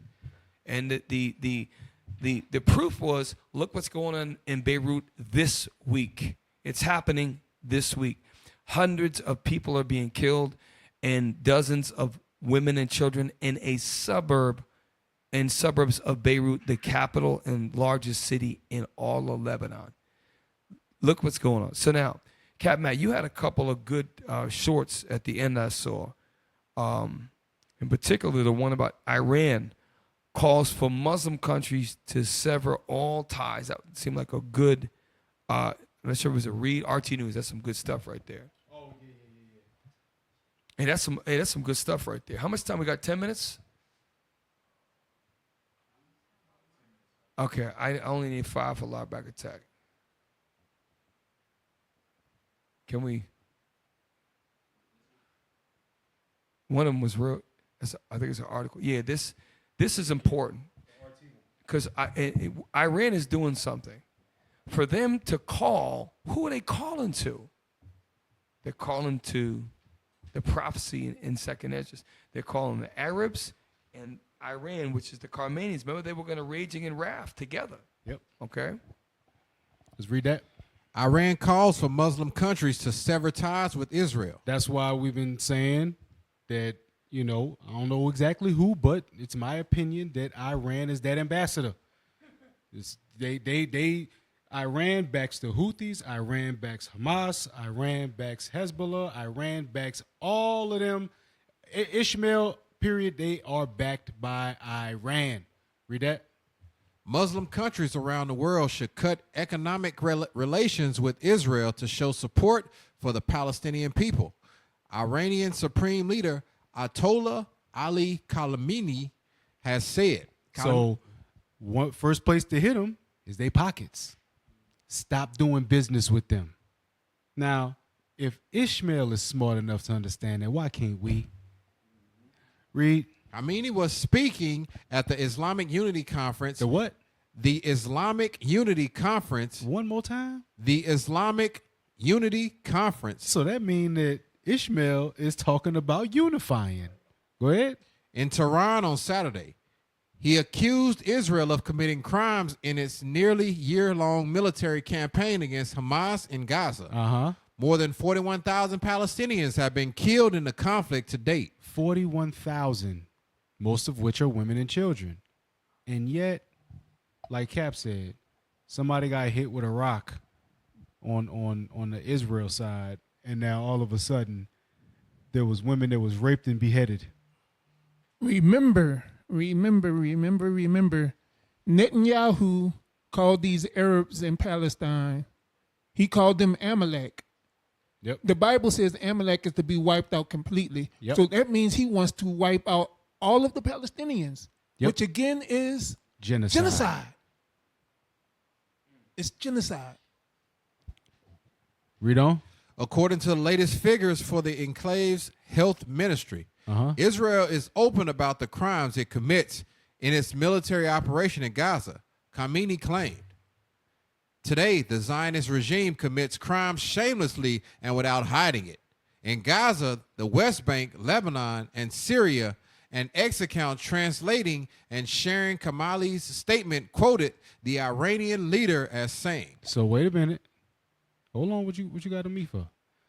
It said in Gaza, the West Bank, Lebanon, and Syria. That was one of the first things Cap pointed out. Look at how Lebanon is surrounded by Syria. Do you think the Syrians are just sitting there not doing nothing? No. They are all on one accord, but they're strategically being quiet for a time. Go ahead. They aren't fighting soldiers. They are targeting ordinary people. There you go. That's why they want them to sever ties. And who is the one of them? Erdogan. He wants that Islamic alliance against Israel because Erdogan sees the writing on the wall. Go ahead. He called on the Muslim world to cut ties with West Jerusalem. Why? Because that's the closest to Gaza. Go ahead. Today, the first step to increasing the unity of the Islamic world against this criminal. Against this criminal. Come on, let's rise up against her in battle. Go ahead.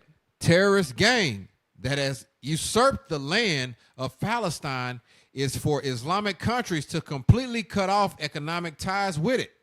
This is the least that can be done. So think about it. If they come together of one mind to sever ties economically, what do you think they're going to build after that? They're going to build ties militarily. You don't come together to hit an enemy in its pockets and then not join forces together to take that enemy out completely. It doesn't happen. That's not an art of war. That's stupid. You would want to, all right, if I can hit you in your pockets, now I'm going to hit you physically. And that's what they're doing. And it's the Islamic Unity Conference. And that's exactly, real quick, Mickey, I'm going to let you have it. But that's exactly what you have the European Union, and then you have NATO. One is an economic axis, and another is a military axis. The same thing with BRICS. BRICS is securing the bag, securing the money. They're creating the nationhood, and they already have Russia. They've got the China, the largest standing army. It's happening all across the world, and that's why the two fronts that are being watched is the Ukraine front and the encroachment to Russia, that's the culprit of World War III. And right now, the least of the flock is surrounded by cognizant dragons, and they're not playing. They're waking up. They're remembering what the hell. Go ahead, Mika. You was about to say something. Yeah, there's the saying, before you go to war, get your money right. So if you want to attack somebody, you mess up their money first, and then you get your army and attack them. Because if their money is not right, they're not ready for war. So, yeah, you hit them in the pockets first, and then you come with the military. So, look, hey, we got about 3 other things. It's late. It's 11:38. I'm going to do a short lower back attack. Listen, y'all keep your eyes peeled.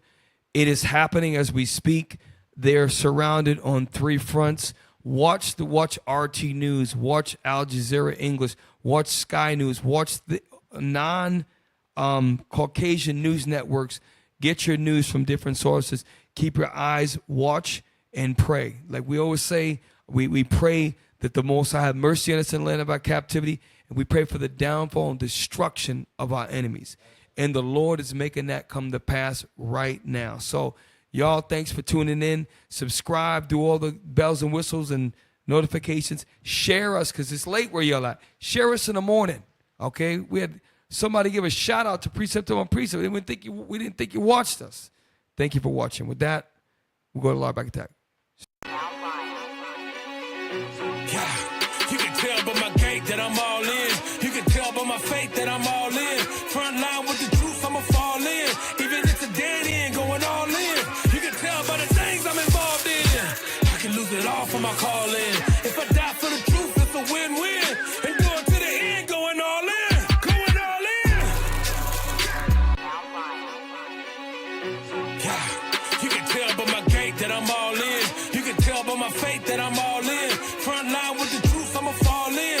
Even if it's a dead end, going all in. You can tell by the things I'm involved in. I can lose it all for my calling. If I die for the truth, it's a win-win. And going to the end, going all in. Going all in. Yeah. You can tell by my gait that I'm all in. You can tell by my faith that I'm all in. Front line with the truth, I'ma fall in. Even if it's a dead end, going all in. You can tell by the things I'm involved in. I can lose it all for my calling. If I die for the truth, it's a win-win. And going to the end, going all in. Going all in. Yeah. You can tell by my gait that I'm. Hey, shalom, shalom, Israel. Lower Back Attack. I'm Captain Shem. Tonight's a short version. So let me just start by saying this. A reminder, this is an in-house thing, y'all. Gonna know what I mean. If you in the green, you lean. You all right. If you in the yellow, you in trouble, fella. And if you red, Negro, you half dead. You better get with the program, lose the weight, cut the BS. You've had a lot of time. You've had a lot of time to get right. So if you don't get right, you get left. Literally, you know what that means. You yellows, you get left three weeks out of the month. You lard backs. Real quick, I have a video. I sent this to my brother in arms, Lard Rhino. Only certain people know what that means. But if you have diabetes 2, not 1 is much more serious. Diabetes 2 starts with being pre-diabetes and you become insulin resistant. If you, listen, lard asses, if you know someone who has diabetes too. Share this with them and they can get rid of it. If you look at Pfizer and these other companies that make diabetic drugs, one of the most sold and profitable medicines is treatments for diabetes too, like metformin. I think I pronounced that correctly. Here's the thing. We're going to play this twice. This guy's sharp. He's actually in the carnivore diet, which is a form of ketogenic. It's without the vegetables. Keto, healthy keto, is meats, certain nuts, vegetable, low sugar fruits, okay? Eggs, that's keto, okay?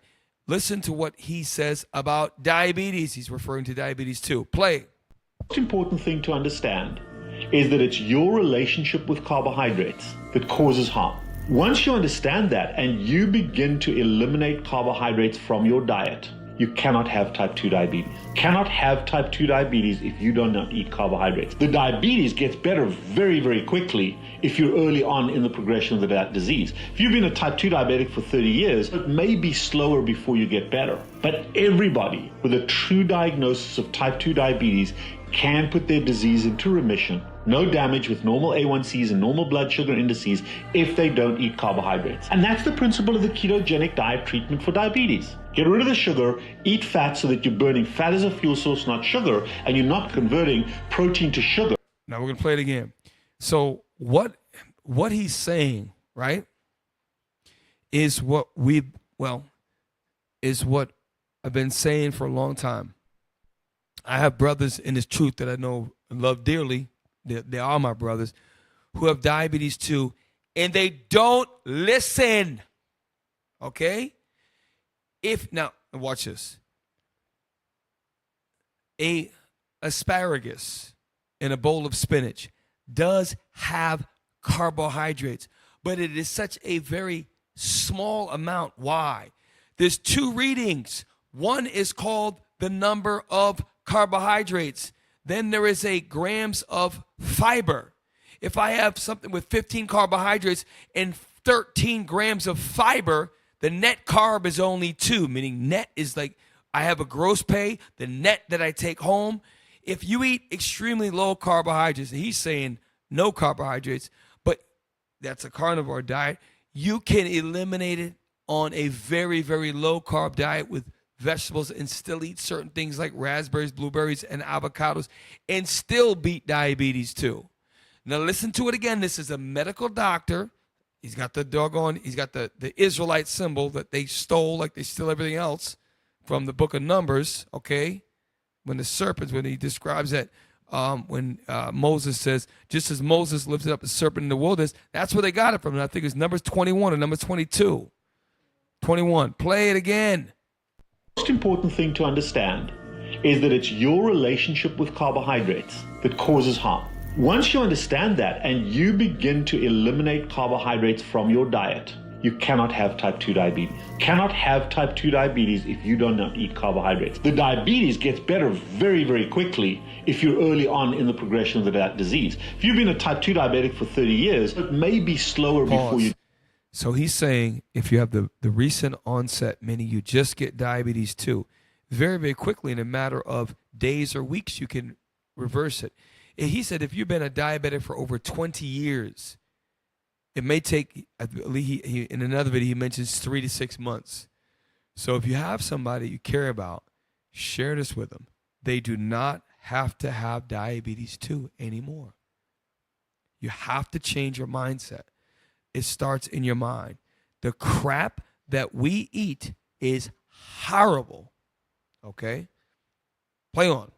But everybody with a true diagnosis of type 2 diabetes can put their disease into remission, no damage with normal A1Cs and normal blood sugar indices if they don't eat carbohydrates. And that's the principle of the ketogenic diet treatment for diabetes. Get rid of the sugar, eat fat so that you're burning fat as a fuel source, not sugar, and you're not converting protein to sugar. So this is why we have, I'm not the most liked guy at this point. I understand that. Once we all get to green, then we can laugh about it later on. We're going to, as a nation, we're going to start with the men, and every one of us, And if you don't get right, you getting left. And what's going to happen is you're going to be that fat slob over there in the corner while all the new brothers that come through, that pass through MOV, all of them are going to be green. You're going to be the fat dude that gets phased out. You're going to become a bitter, fat old woman in the corner complaining. And I hope that's not true. We're going to get all together. We're going to get healthy as a nation, because the biggest job we got, and I do mean the biggest job, is these sisters. These women are the worst. They're horrible. And I'm talking in our congregations, and I put a blanket statement. I'm not talking about New Orleans. I'm not talking about Florida. I'm not talking about New York. I'm talking about all IUIC schools. 80% of our women are either overweight, obese, or morbidly obese. And overweight is bad. The other two are horrible. How can we as men expect these women, when you got a bunch of barrel-gutted, fat-back, jolly, lard-ass, like children, and nobody take the help serious? That's why accountability is here. And that's the lard-ass is kryptonite. And we're going to stop it. We got a bunch of we got lard-asses in this room who still don't get it. They don't get it. And sling glide into your 50s and you're 40 pounds overweight. Great job, lard-ass. They don't get it. And then you got other brothers in their 70s who can run 3 miles and have a flat stomach, but you can't do it and you're 20 years younger than them. Shame on you. It's embarrassing.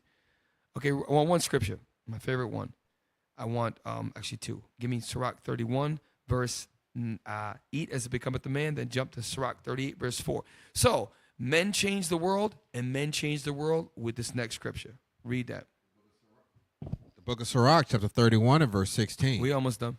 Eat as it becometh a man. I like the part it says, eat as you become a man, and it's your time to set your nation in order, you have to eat like a man and a righteous man. When you read in Sirach 30:25, it says, a cheerful and a good heart will have a care of his meat and diet. His meat and his diet. Why?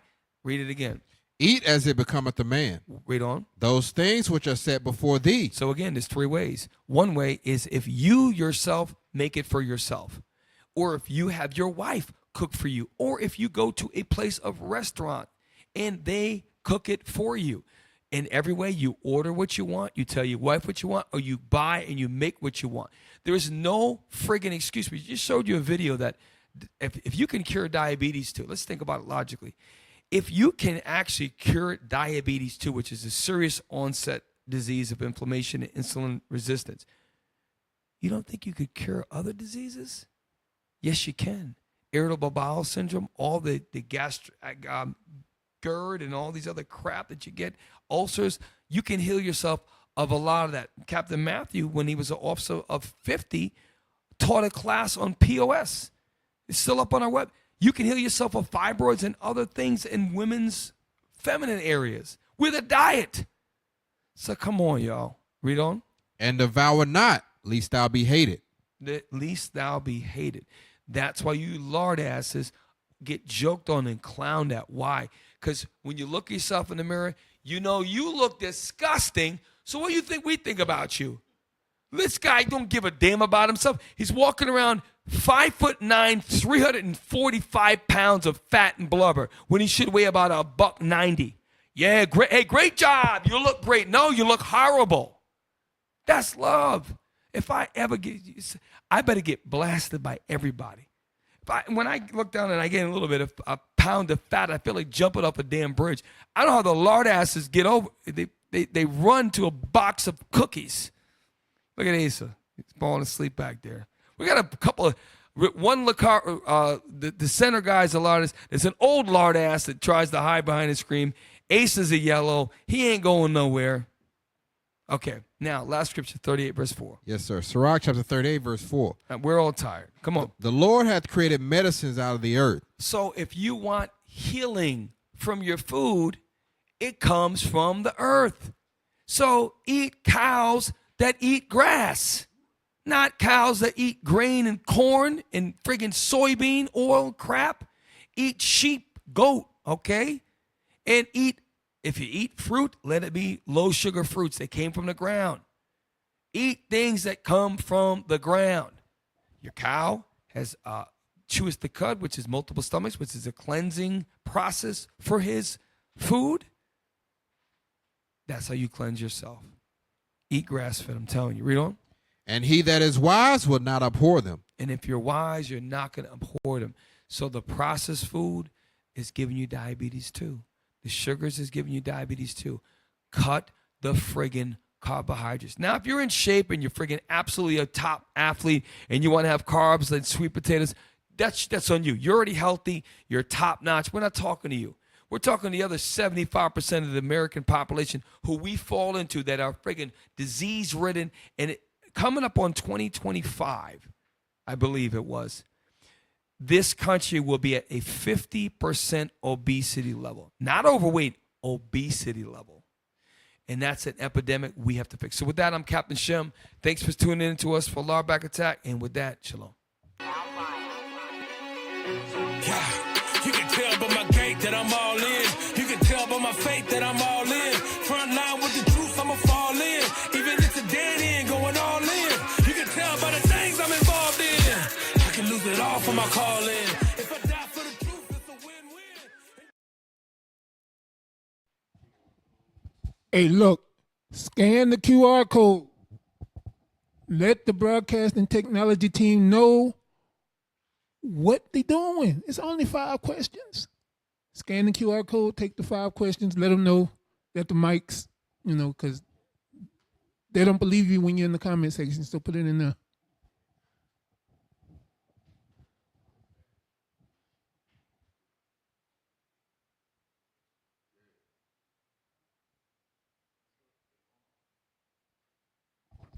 Hey, make sure y'all giving alms while you're on your phone. You can give alms via PayPal to IUIC.New at IsraelUnite.org if you want to give to Precept Upon Precept. If you want to give alms to your local school, you can do that online as well via PayPal, or you can drop it in the alms box if you're old school. Also, make sure y'all giving to the Booster Club. You can do so via PayPal at IUIC.Fundraising, or you can scan the QR code right there. Scan the QR code, donate. Y'all see what we doing? This was just in the Solomon Islands. That's because of y'all.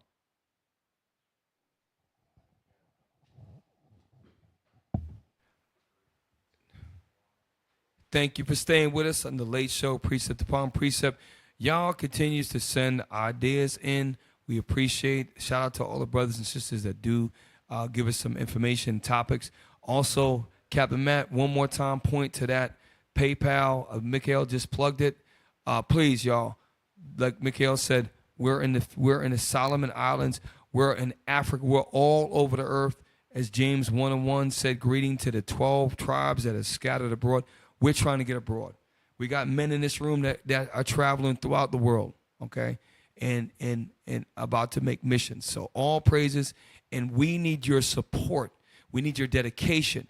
Just because you may not live near a brick and mortar school, you can make a big dent in what we can do in this earth.